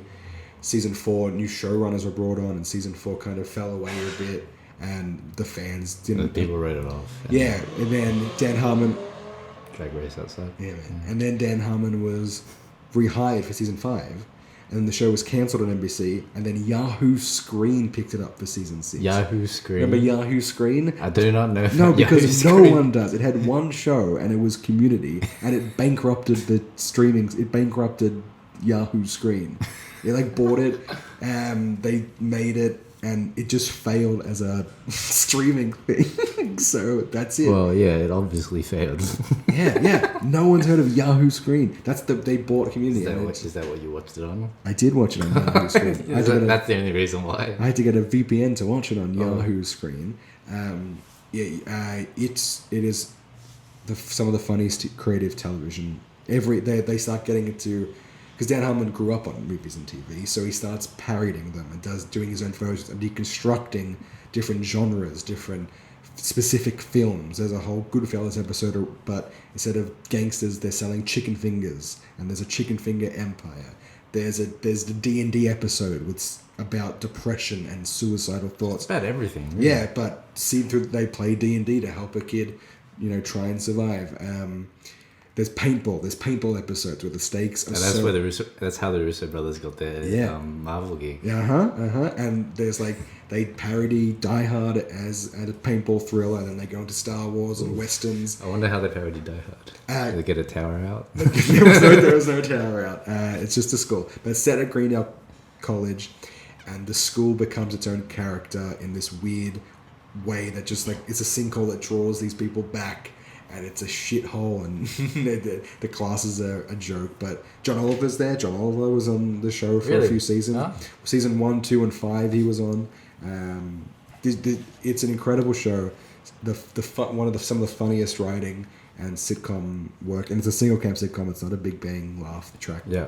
Have you seen many Community episodes? I've seen a few. When I was growing up, there wasn't a lot of buzz around it. Yeah, it was, and it was always on the bubble of cancellation. So that I think that was the reason why. I'm like, every time I heard about the show when it was airing, it was just they're like, you can watch the first 2 seasons. Yeah.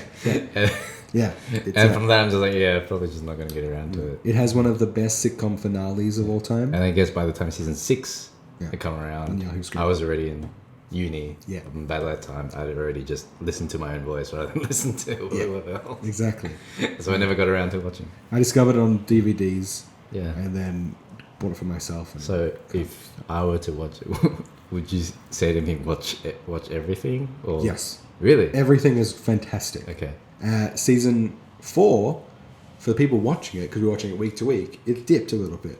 But I think, because I've known a few people who have watched it through since, and they've seen everything, and I go, oh, did you realize season 4 dipped? And there were some weirder episodes in there. Yeah. But it's consistently funny. It was just jarring because the voice of the creator wasn't there. But they're still really funny. Yeah. I guess when you watch it back, it's like it's different. It's not. Yeah, and with every sitcom, there's seasons that are worse and better. Season 2 is the best season. It's not like offensive to the show. No, exactly. Yeah, and season 2, in my opinion, is my favorite season of television.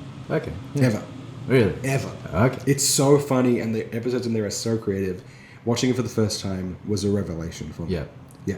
So Community is my number 2 because it changed my life really, and it is the quintessential deconstruction of sitcoms.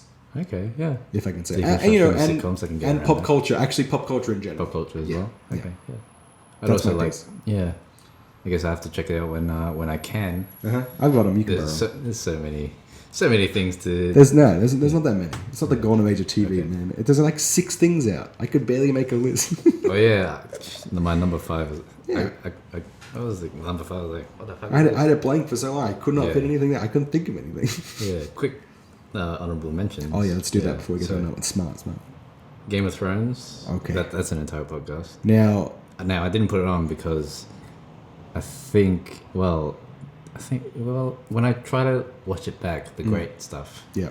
I go like, but at the end it doesn't matter. No, Maddie, mate. I know you're quite different. Yeah, I am quite different. Yeah. I didn't. Oh man, I can't talk about season 8. But what I will say about Game of Thrones is the shows and movies I put on here, the shows and movies that I think more people should see. I want to talk about them a bit more. Everyone's seen Game of Thrones. Yeah, everyone's seen Game of Thrones. Yeah, it's kind of like it reserves its own podcast. I do want to say I started watching in season 2 before everyone else was getting up its own butt, and I started reading the books, and I saw the fandom grow and become what it was. Yeah. There were people before me. I was kind of in that weird grey area. I remember starting to watch it before the Siege of King's Landing. Yep. Yeah. So half of season 2. Oh, really? With the Battle of Blackwater. Yeah, Battle of Blackwater. Yeah, that's episode 9, season 2. I just think I caught my friend was at the Battle of. He was watching it on the bus. I thought he was in there. Battle of. Blackwater Bay. Mm-hmm. So holy shit. Yeah, that's talking about school buses. Yeah, man. I remember watching it, and then I saw Sandor Kilgang. Yeah. And I thought that was because I was sitting at the back of the bus, he was sitting towards the middle. Yeah. I thought that was Ned Stark. I was like, Ned Stark comes back. That's so funny. The whole show's different. And then I was watching the whole season 2, so it's gonna come back somehow. And Nope. And then like, oh, spoilers. It's Sandor Kilgang. Yeah, exactly. you know who he is. Man, that show's phenomenal. And I do like seasons. It is actually if there is one show to watch. If there's only one show to watch for the whole 2010s, it's probably Game of Thrones. Yeah, it is the show of the decade. Game of Thrones is the show of the decade. No matter what you say about the last season, whatever. Everyone knew about it. Everyone was talking about it. It affected you. And that's what's so great. It affected you. Even if you didn't like it. And would you say it could be the second show where the world stopped to watch it? Yeah, that and Breaking Bad. Yeah, that and Breaking Bad. Yeah, exactly. Yeah, 100%. Game of Thrones so good. Yeah. More honorable mentions? Brooklyn Nine-Nine. Lovely. Great show. Yeah. Just good laugh. Good sitcom. Yeah. Got cancelled, got revived, just got renewed for season 8 on NBC, so it's going strong. I'll say Rick and Morty. Dan Harmon, Rick and Morty. But again, the fandom. I have a high IQ enough to understand. God, the fandom has twisted this. And it's just like the vocal minority of the fandom, I reckon. Yeah, it's exactly what it is. Because I knew Dan Harmon from Community. Yeah. I saw Rick and Morty day 1, episode 1 when it came out. I found it and watched it. And then I'm not a huge internet guy, so I missed it. And then I started hearing like Szechuan sauce and people pickle Rick, and I was like, what is going on? But like, I don't know how much of this are just people being trolls. Yeah, exactly. Yeah. I don't know how many of them are actually taking it like full on. I imagine a lot of people are just like taking the piss. Yeah, you know? Yeah. And so I guess we're Australians, so we take everything. Exactly. We take the piss out of everything. We don't give a shit. Yeah, Rick and Morty's fantastic. Yeah. More honorable mentions for you? Westworld was my last one. Oh, you like Westworld? Yeah, I like Westworld too. But the only thing that I didn't put it on, and I kind of put a question mark on it, it's not finished yet. Yes, it's a good point. It's kind of still going through its stuff. Yeah. But it is one of those shows where once you get into it, you are really into it. You've got to be, yeah. You've got to full attention to the screen. You know, no looking on your phones or whatever. Exactly. So I'll put Watchmen on my honorable mentions. Yeah. It hasn't finished yet, but I think this is must-see television. Yeah. Even if you haven't read the book, you can still watch it. I would recommend reading the book. The book is some of the best comic books. Yeah, that's what I heard. It's so good. But it's dealing with... Watchmen, the show, is dealing with race and American illusions of what their histories and discrimination ingrained in society. It's slippery slope here, Jared. Yeah. It's dealing with that head on. Yeah, whenever I've heard anything about it on the internet, it's always polarizing. Yeah, it would be, because it's especially for Americans as well. I'm not ingrained in their history, but it's showing you the ugly truth of how everything has minorities, an ugly truth to it. Yeah, exactly. How minorities were treated, and that's the history of the country that you're brought up in. It's confronting stuff, but really good stuff. It's well told, excellent acting.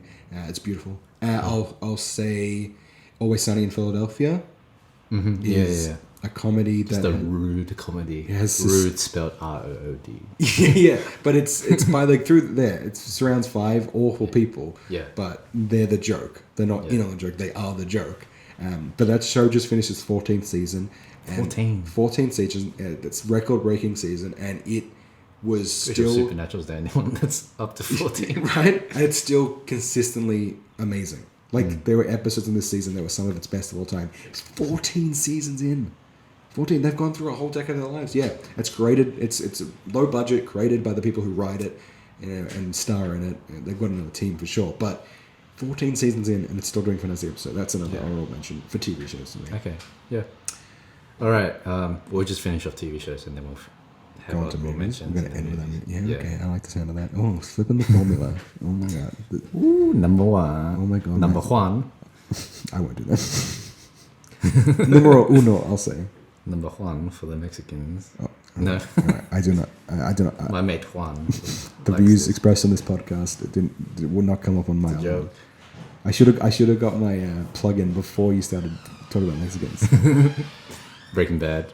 number one for me. That makes a lot of sense. That does make a lot. That makes a lot of sense. That's the first thing I put down when I thought about this list. Yep. I only Breaking said Bad. one because, yeah, my mate won. Nice. Really likes it. Oh, okay. Shout out. Okay, I take everything back. Breaking Bad. That's a joke.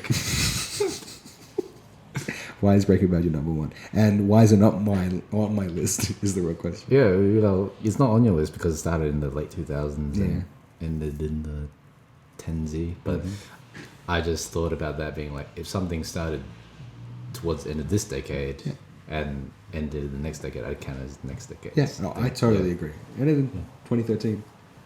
Yeah, and I guess, did you go to school then? No? Sorry. Yeah, it ended in 2013. Yeah. So I guess it's a definitely perfect count show. it. Yeah, it's more than Well, perfect. yeah, it's just, well, there are obviously, with anything, nothing's super perfect. Yeah, There are things that you can put to the show that are being like, course. why did I do this? right for 6 years, you know, it's And it's it's gonna just, happen. oh my god, I remember going to school almost every week and being like, when's Breaking Bad? Like, what do you think's gonna happen? Yeah. Oh my god. Yeah, And it's just like, this is perfect, like, crescendo into the end of Breaking Bad. mm-hmm. It's just a perfect TV show. Oh my god. It's so good. Yeah, as I If you said, haven't seen it, please fucking watch it. get on it. So I'm rewatching it for the third time. Yeah. But we're watching with someone who's never seen it before. Yeah. So I'm watching it through their eyes, and it is so amazing to see it all again for the first time through someone else's eyes. Yeah. But yeah, everything I said about Better Call Saul times a million for Breaking Bad. It's phenomenal television. From start to end, it's It's just, beautiful to look Yeah. at. The acting is beyond sublime. and it's in this the writing. It's in this realistic but not realistic world of Earth, version of Earth. Yeah. It's so weird, isn't it? It's it's fingernaily. It's like there's no way in hell that these characters exist in real life. I don't know, dude. Yeah, probably not. Yeah. But there are some versions of these people that definitely exist in the Yeah, world. there's versions of these people, but not as they are in the TV show. No. It's full on. Breaking Bad's phenomenal. I don't know how do you approach Breaking Bad speaking about it in a new way because it's just been It's just like, dissected and loved for. you just years. fucking watch it. Yeah, it's so good. Cranston's a revelation. So I know a guy who's a real Breaking Bad fan. Okay. He knows everything. And Oh, then boy. he brought up, it's just like, you know that scene where Walter throws the pizza onto the house. That was done in one take. First take, baby. And at the time I was just like, yeah, cool. I think I heard it was an accident as well. That it wasn't supposed to happen. How was it supposed to happen? Like he was just supposed to throw the pizza and walk off. Oh, he and he just missed through it. Yeah, and it just landed on the roof. Oh, I don't know if that's real, but yeah. there's that mystery around that Yeah. scene that is still permeates the Yeah, story. Bryan Cranston. But that was Aaron Paul. yeah, who was supposed to die in the first season. Yeah. But Vince Gilligan loved him so much that he stuck around. And so with Mike. And I think with his character in the first season as well, it kind of does look like he's just going to die. Yeah, exactly. Yeah. He's not, and then over the His seasons, he evolution. gets more stylized. Oh my god, his evolution! Jesus Christ, it's all their evolution. Yeah. The villains are fantastic. The degradation of him. Yeah. Skylar is watching it again. Holy shit. She is a phenomenal character that got lambasted during the show's airing, but the way she holds on to everything and starts to adapt so she could survive to get something for her children. Dude, the show's amazing. Hank, oh my god, Hank, we haven't even talked about Hank. Oh my He's god, Hank. The minerals. The minerals, Marie. Minerals, Marie. Yeah. Infinity mineral. Yeah, Breaking Bad's amazing. Should I do my number one TV show? Yeah. Do you want to sound Breaking Bad? No, just fucking watch it. Yeah, listen to the man. If He's you haven't watched it, oh god. now my number one TV show of the decade. Yeah. Let's This do a is little quintessential TV. Quintessential TV. Must see. Please watch this. Is what Highlight I that, red pen yeah, that. yeah, exactly. Underline quintessential. We should have said it more throughout the episode. Yeah. Is Mr. Robot. Mr. Robot. Mr. Rami Robot. Malek. Rami Malek, Christian It's Slater. one of those. I haven't watched it, so you're gonna be mad at me. I'm not mad at you. No, of course. No. That's why I put it number one. Because I love it dearly. People are watching it, but not everyone's watching it. Yeah. And I think everyone should be watching Guess Mr. that's the Robot. thing with Peaky Blinders for me as well. Yeah, exactly. I've heard about it, but I've never seen it. Yeah. Yeah, it's the same thing. I haven't seen Mr. Robot. Stars Rami Malek as a hacker. All right, don't tune out yet. Yeah, no, I know where the meme comes from. Now. yeah, exactly. That's the crux of it all. You know, he's a hacker who meets this guy, this mysterious guy called Mr. Robot, and who has a plan to wipe out. Is Mr. Robot like a Mr. X kind of guy, like a mysterious man? Yeah, exactly. Yeah, okay. Yeah, he meets him on a train, and he knows him through. He knows Rami Malek's character through, his reputation online and stuff. So he kind of recruits him for this mission to like wipe debt. They want to clear up the debt history in America. That's their plan. So get rid of student loans. Yeah, 100%. Literally that. Get rid of student loans. Get rid of mortgages. Everything. Get rid of mortgages. Rid of debt. Global financial crisis. Yeah. The Big Short. Yeah. Yes. Exactly. So that's their plan, and he joins F Society, which is the thing, and he gets embroiled in this thing, and then it builds and builds and builds and builds, and so the show is. There's a different look about it. Everything's filmed off, like everything's placed off center. Like the characters are always like in the corner of the screen, and is there a lot of Dutch angles? No Dutch angles. Okay, no Dutch angles. But it's all like they're in the corner of the screen, and the background is like, the foreground, and it highlights this, and there's close-ups, and I don't know anything about computers and hacking, but it's said to have the most realistic hacking. The way things can break down technology can be used against people. It shows that pretty accurately. But Malek is a genius. He's a fucking star. Christian Slater kills it. Everyone else in the cast is amazing. The tension is amazing. It looks beautiful. The story is just grappling with it will drive you crazy. Just like thinking about the implications. And it takes its time. Mm-hmm. It really takes its time. Like 2 years between seasons mostly. So people fell off because there was such a huge wait. But 2 years between seasons. 2 years between. So it's like 2 years, and then the season. It's not like 1 year and a half ish. No. I was waiting 2 years between seasons to watch the show. Yeah, but season 4 is currently airing. Okay. I think there's like 4 or 5 episodes to go. And it's the final season. How many episodes a season? 10. Looking at 10. 9 to 10. Some have 9, some have 9, some have 10. Yeah. The final season's airing right now. It takes place over like a couple of days in the show. It is incredible. They've just done one of their best episodes of all time a few weeks ago. Even no matter how it ends, this show is fantastic. It is, as you were saying about Black Mirror, like focusing on technology of today and how to. Same thing with Mr. Robot. It is a must-see television, quintessential television. I would highly recommend anyone watch it, and it has me in the palm of its hand, and I will never let go. Yeah, and I heard Rami Malek's amazing. Yeah, he's phenomenal. He's so good, and he plays a man. He plays a man who doesn't show off his emotions too much. Ooh. So it's all about the subtleties. Bit of a Ryan Gosling. Exactly. It's all about the subtleties. So you watch him emote with really little eye movements and twitches, and you can't help but look away. As a Gosling fan, I'm into that. Of course. And so I watched the 2 seasons, and I was watching this 3rd season the first time, and I was like, I can't remember this, and the specifics got to me. So then, when I knew the final season was coming out, I binged it. And so now anyone who watches it will have the luxury to binge it, and binging it is the best way to watch it. Because you can't stop. You cannot stop watching, but you also soak everything in. You don't have to wait 2 years to see it. So everything flows on. It's phenomenal television. Speaking of binging, imagine being able to... Well, anyone who hasn't seen any of the MCU can now binge it. It means 23 films. 23 films. They can binge 23 films. You can like not watch Incredible Hulk. Thor 2. Thor the Dark World. Yeah, that's it. I would say, I guess you can do the rest. I've done them all. I'll do it again next year. Yeah, do it all. Yeah, it's fun. But that's crazy. That's 23 bloody movies, and now there's gonna be TV shows and. Oh man, it's gonna be crazy. I don't know how I'm gonna keep up. Yeah, honestly. And it's just TV. Like we should be helping people. Yeah. We should be putting out fires. We should be saving cats from trees. But I gotta watch my Marvel stuff. I gotta do it. I'm not gonna deconstruct what we love because we'll start questioning our life, the universe, and everything.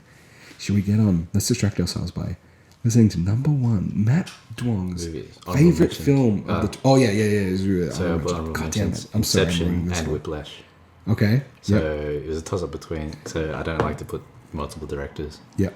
Yeah, same. Or multiple films with the same director. Uh-huh. So it was either Interstellar or Inception. Yep. I like Inception because it's kind of like an allegory of filmmaking. Yep. Because you got like the director who's Leonardo DiCaprio. You got Yeah. like set the designer who's Ellen Page. You got the executive producer who's the Asian guy. Hell yeah. The one that says Gojira. Yeah. Oh, what's his name? I'm not going to pull it. I'll see if I can, but I don't think I'll forget pull the it. name. Yeah. Can't remember this Kieran name. Hine. But if you see Cillian him, Murphy. you know him. You know him. That's so bad, that Yeah, he's got Joseph Gordon. He's got Tom Hardy as like the actor. Mm-hmm. He's Gordon Levitt as the producer. The one who explains everything. Yeah, the one who explains That's everything. all the kind of Yeah. exposition machine. Exposition machine. The writer, maybe. And it's just like, and it's just, I love it. I actually do love it. Yeah. If it was 6 movies, it would be my 6th. Okay, yeah, nice. Because the idea of Inception That's so is that you can, so the dreams in Inception is a movie, Yeah. and Inception itself is putting the idea in someone else's mind, and then that manifests itself, and then they basically change their own mind, and that is essentially what a movie. That's what you're trying to do as a filmmaker. Yeah, of course. You're planting the seed into somebody. Hell yeah. Yeah, That's and awesome. that's why it's one of my, and I guess I've only seen about 2 or 3 times ever since I first saw it in theaters. Oh, really? Okay. Yeah, that's why I didn't put it on my list. Sure. Yeah. I've seen this movie about Yeah. 15 times. I Yeah. love Inception so much. Yeah, and it's that idea. I think that's what's kept me into the filmmaking side of Sweet. that career. Yeah, cool. That's awesome. Yeah, and that's kind of like if there was to visualize what I wanted to do, that's what I wanted to do. Yeah, Awesome. Yeah. That's so cool. that's why I love Inception. Yeah, man. Yeah, and Whiplash is Hold off on that. Hold off on that. We'll talk about it. okay. Spoilers, but we'll talk about it in a second. I'll give Inception. my... Yeah. I'll say an honorable mention for me is Grand Budapest Hotel. Oh yeah. Love Grand Budapest Hotel. Birdman. I'm not a super big fan of Wes Anderson though. Oh, really? Yeah. Fantastic Mr. Fox is one of my favorite films. Yeah. Period. I love I've only it. seen like pretty much Grand Budapest Hotel and the one where they're underwater. Oh, Life Aquatic with Yeah. Steve Zissou. Yeah. Well, you've seen Isle of the Dogs? Probably have, but no, Isle of Dogs. No, I haven't. you haven't? I Okay. remember being in cinema, but Yeah. didn't watch it. Oh, yeah. Fantastic Mr. Fox, if you're going to watch one of his. That's my favorite of his. So basically, seen those movies like once. Sure. Fair enough. Not a big fan, but I appreciate his work Okay. because it's so like It's colour- structured. colourful. Yeah, exactly. and square, very square. Very square. Any animated films that you like? Do you an animated guy? I know you're not, generally. I used to be. Zing. That's the thing. I used to be. I can point out a lot of TV, a lot of anime, Yeah, cool. and a lot cool. of not a lot of films. I'm not a big anime film guy. Sure, yeah. Akira? Do you like Akira? I love Akira. Akira's awesome. I love Akira. Ghost in the Shell. Ghost in the Shell, yeah. I'll That's say... me and the OG guys. Yeah, That's okay. all the 80s and 90s. Yeah. I'm going to say for animated films, Kubo and the Two Strings. Mm-hmm. Really good film by Leica Studios. Stop motion animated. Really good. Inside Out. Oh yeah, Inside Out. Yeah. Loved Inside Out. There's anything. Yeah. Isle of Inside Dogs Out. was good too, but Zootopia. Zootopia's awesome. Spider-Verse. Spider-Verse. I don't know how Spider-Verse didn't make it on anyone else. Yeah. Spider-Verse is so good. It's because Spider-Man 2 is better. Raimi. I have to watch it again. I haven't seen it in Yeah. years. Sorry to Bother You is a movie if you guys want to check Well, that you're one not out. bothering me. I am. I know. I can see it in your eyes. Sorry to Bother You is like a indie movie that I saw that blew me away. It's really in around. But That came out last year, didn't it? Yeah. Yeah. I remember. Yeah. But instead of waffling on about movies that didn't make our list, should we get to our list? Number 1. Should we do mine first because I've already Do yours, spoiled do it? yours. Yeah. Yeah, my number one is Whiplash. Oh yeah. Whiplash is I used to say it's my favorite film of all time. It's definitely up there. But I saw the trailer for this like months before it came out. I was like, that looks interesting. I really want to see that. And it came into the movies, and You watched it in theaters? I did watch it in theaters. And I was like, because I saw the trailer, I was like, Yeah. it looks really interesting. I was waiting for it, and then I saw it. I'm like, I gotta go. And I went with my mum. I was saying to my mum, Mum, can I borrow that? Because I was in high school, or just out of high school. Still living with my parents. So that'll tell you that. Over 5 years ago. And I was like, can I borrow the car, please? She's like, where you going? I'm like, one of the movies. She's like, I'll come with you. So we sat down and we watched Whiplash. And then when it was over, we turned to each other and just went, because the ending of that movie, Big breath. the ending of that movie Yes. is so incredible. Oh my god, the last 13 minutes are some of the best visual storytelling I've seen on screen. But that movie took my breath away. Yes. J.K. Simmons is amazing. Miles Teller is just haunting, and the music is spectacular. Oh god. And the J.K. Simmons won an Oscar for this. he definitely well deserved. Yeah. The Hell yeah. insane person he is. Oh my What a god. little creep. It's just the whole movie is. I love the themes in this movie as well. Yeah, yeah, Like you said, exactly. It's this whole like you want to get to that place, but at what cost? Exactly. At what point do you say enough is enough? Mm-hmm. But then at what point do you say like you know in yourself that you can do this, and you know the work that needs to be done? And so only the select few do it. Yeah. And that's why being successful is so hard. Yeah. Because only the select few who are crazy enough to do it will do it. Exactly. And they have to go through some hell to get there. Yeah. And that hell is Yeah. so interesting to watch. Yeah, and I love how Not quite my tempo. Yeah. Ooh, what a scene. Chucks the chair. I think that's what won the Oscar probably. Maybe, yeah. He was really good. But it's that shot where Miles Teller's just like playing, just practicing in his room, and he's like, oh, and he like punches the drum skin. Yeah. And then it just cuts to the And then, jug of ice, and he puts his hand in, and the ice turns red yeah. because of the blood. And it keeps going. Yeah, yeah. The Yeah. band-aids fly off his Yeah. fingers. That movie, it feels like it goes for 20 minutes. Oh yeah. It's so succinct. It tells its story, but the last scene it moved me. Yeah. It changed something. It rotated my axis. Yeah. It's so good. Are you a music man? You used to play instruments? No. I tried to play the clarinet for a few weeks, Okay. and I was bad at it. Tried to play the guitar in primary school. I was bad at it. I can't sing. I can't do any music. Yeah. So I I guess- used to play guitar, Oh, okay. and I still do know how to play guitar. Yeah? Just not as often. Play till your fingers bleed. Did that once or twice. Oh my god, that's so hard. But like, yeah, I know the theory of music, Mhm. and really, Yeah. Miles Teller's character was not that far off tempo. It was like barely noticeable. But that's the idea. Yeah, right? exactly. That's And you the- could, and even I could tell that it was like he was splitting hairs. But like that scene where he has the 3 drummers, and he's like, play, double time swing, and do it next, and he does it for like hours and hours, like 2 a.m. in the morning, and then finally he gets it, and he's like, okay, we can start rehearsing now. Yeah. And he's like, fuck, and he's sweating, his shirt's like drenched in sweat. And he goes, wipe the blood off my drum set. He wiped Yeah. the blood off my drums. Oh. And all they did, Can you imagine the rest of the band? yeah, they just sat there and they had to wait because he was, Oh, yeah, you see the band like they're just like in the corridor. exactly, yeah, just walking up and forth. Yeah, that movie's, I love that movie so Love much. that fucking movie. All right, Matt, it's time to bring this train to the station. What is your Very spoiled favorite this before. film? What is your quintessential film? The number one for Matt Duong of the 2010s. Blade Runner 2049. Oh my god, so good. So good, so God, good, so that's good.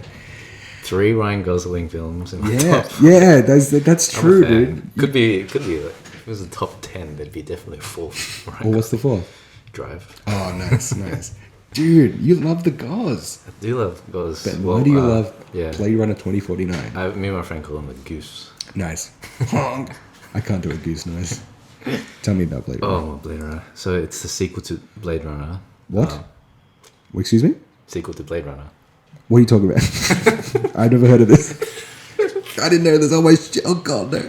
Sorry. Yeah. Please go. So it elevates the first sequel, the first movie, well beyond to whatever it was, because the first movie was, although it looked amazing and is technically and practically brilliant, is in and of itself a 30-minute movie stretched out to 2 hours. Oh, I disagree with you there. I recently watched both these Okay. films in the last month. Director's cut. Yep, Yeah. director's cut. Yeah, no voiceover, Yeah. please. And I've seen 2049 now 3 times, before Yeah. twice, and I would say I liked it more. This time, I liked the original better. Yeah. But like a But 9.8 to a 9.7. But Yeah. there's something in that original Blade Runner that is just so of the time, but so of every time as well. Yeah, it's timeless. Yeah, I should have just said that. Thank you, Matt. Thank you so much. That's so much better. I'm so sorry. I keep waffling on. But Blade Runner 2049 captures that timelessness for this decade. Please continue about why you love it. It's just the continuation and it doesn't suffer from sequelitis, and it's a thing that riffs off the first one, but is also in itself original. Yeah. And how he's adapted the technology from that movie and took Roger it to take it in Deakins 30 years. cinematography. Oh my god! Finally won an Oscar for it. Practically lighting into water for that background in the Wallace scene. Yeah, of course. Whilst everything looks also pitch black, like dark. There's barely any light there. You know, like I tried to do something similar, water type thing. Yeah. It was pretty bright. Yeah, it must be so difficult. It is so difficult. Man, that movie looks beautiful. It takes its time. And the entire world of it, and it's like fully realized. Yeah, and this whole thing. So Earth is like what you're seeing in Blade Runner 2049 is the slums. Yeah. Because Earth is a shithole. Yeah. And the rest of humanity went out to different planets. There's the people who can't afford to or are stubbornly sticking there. Yeah. But it's mostly just robots or replicants. But it's like, we have to run this place still. Yeah. Here we go. Even though most of humanity's deserted it. Yeah. And it's just this thing where Gosling thinks he's like the chosen one. Where he and then we shouldn't spoil it for people. Not? We shouldn't spoil it. It's so, but not many people saw this. Yeah, not a lot of people did. Yeah. It did make its money back, but not by much. Barely. God, Like the final week of its run. Yeah. Well, you can do it. It's your podcast. Well, it's probably... I just think it's a great experience. I probably made up for a decent amount of that. Yeah. I watched it at least 5 times in the cinema. 5 times in the cinemas? In the cinemas, yeah. Holy wow. That's how much. I rarely go back to see movies in the cinemas. That's awesome. Yeah, that's why I put it number 1. Like, Yeah. I remember distinctly going out first 5 weeks, just watching it every weekend. That's awesome. Watching with different people as well. Yeah. Need to see You've got to see this, yeah. Yeah. No, it's so good. And it's as a sequel, it works. As a standalone movie, it works. Yeah. As a thriller. Sit back and just mesmerized. And it's what? It's 3 hours long? 2.5? 240. Yeah, it doesn't feel like it. 243. It does not. Am I wrong? Yeah, fact check Matt, myself. I can guarantee you're not wrong. You definitely know how long this movie is. But it doesn't feel that long. For some people, it's slow, but if you just sit back, put your phone down, and just watch the film, it transforms you. How long is it? Tell me. Come on. It's 2:43. Why are you even questioning it? You know what you're doing. Matt is furiously Googling. 1 minute. Oh my god. 2:44. Matt, cancel the podcast, man. Cancel. How dare you? This shouldn't be on your list. Yeah, that's so embarrassing for you. Just gonna cut the credits. Cut the credits by a minute. Come on, Denis.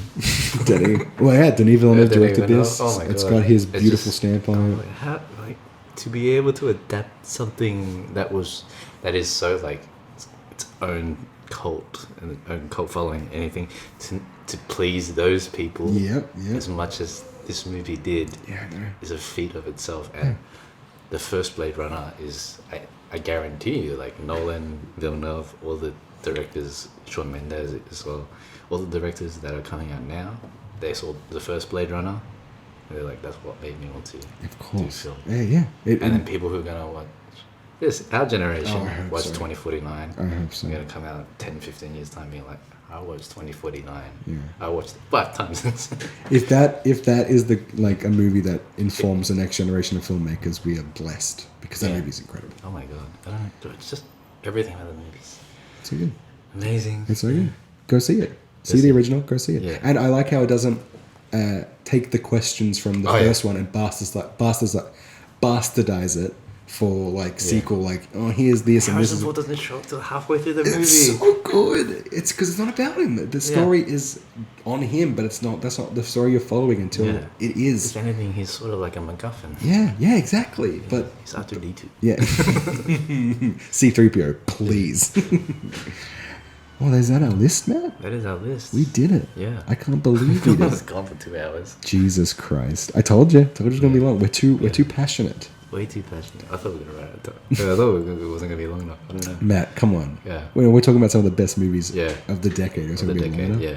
Hey, can I pimp out my stuff, by the Yeah. way? Okay, guys, if you liked my voice here, and we'll get ready for lots more of it.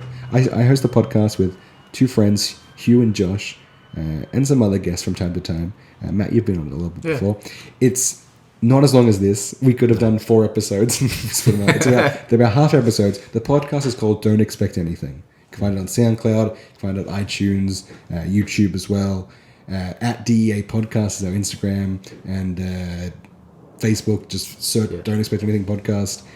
It's a comedy podcast. We try and make each other laugh. Each week we pull out a random topic and try to make each other laugh as much as possible. Just talk about random experiences. It's a strange experience being on this podcast. Yeah, it's kind of weird. I do love it though. What episode were you on? The grand final It was the episode? grand final. I think. We had the Queen. I'm pretty sure I made a cameo before that as well. I think so. Yeah. On that episode, you met Queen Elizabeth II on that episode. Yeah, I did. The Queen Elizabeth visited us for the grand Yeah. final again. But I missed Ivan Soldo. Yeah, exactly. You missed him for some reason. I don't know how that happened. We visited a abandoned hospital for Halloween. We're approaching our 100th episode, our 2-year anniversary. Oh, yeah. So You're a veteran. yeah, again. we've been doing it for a little while. So check it out if you like to laugh. That's Yeah. what I'll say. And Matt, Yeah. thank you so much for having me on this podcast. Well, thank you for coming. It's been my It's a pleasure. Oh, I was going to say that right back at you. Yeah. Should we kiss? Maybe off camera. Oh, okay. Close the mics. All right. Catch you later. Bye.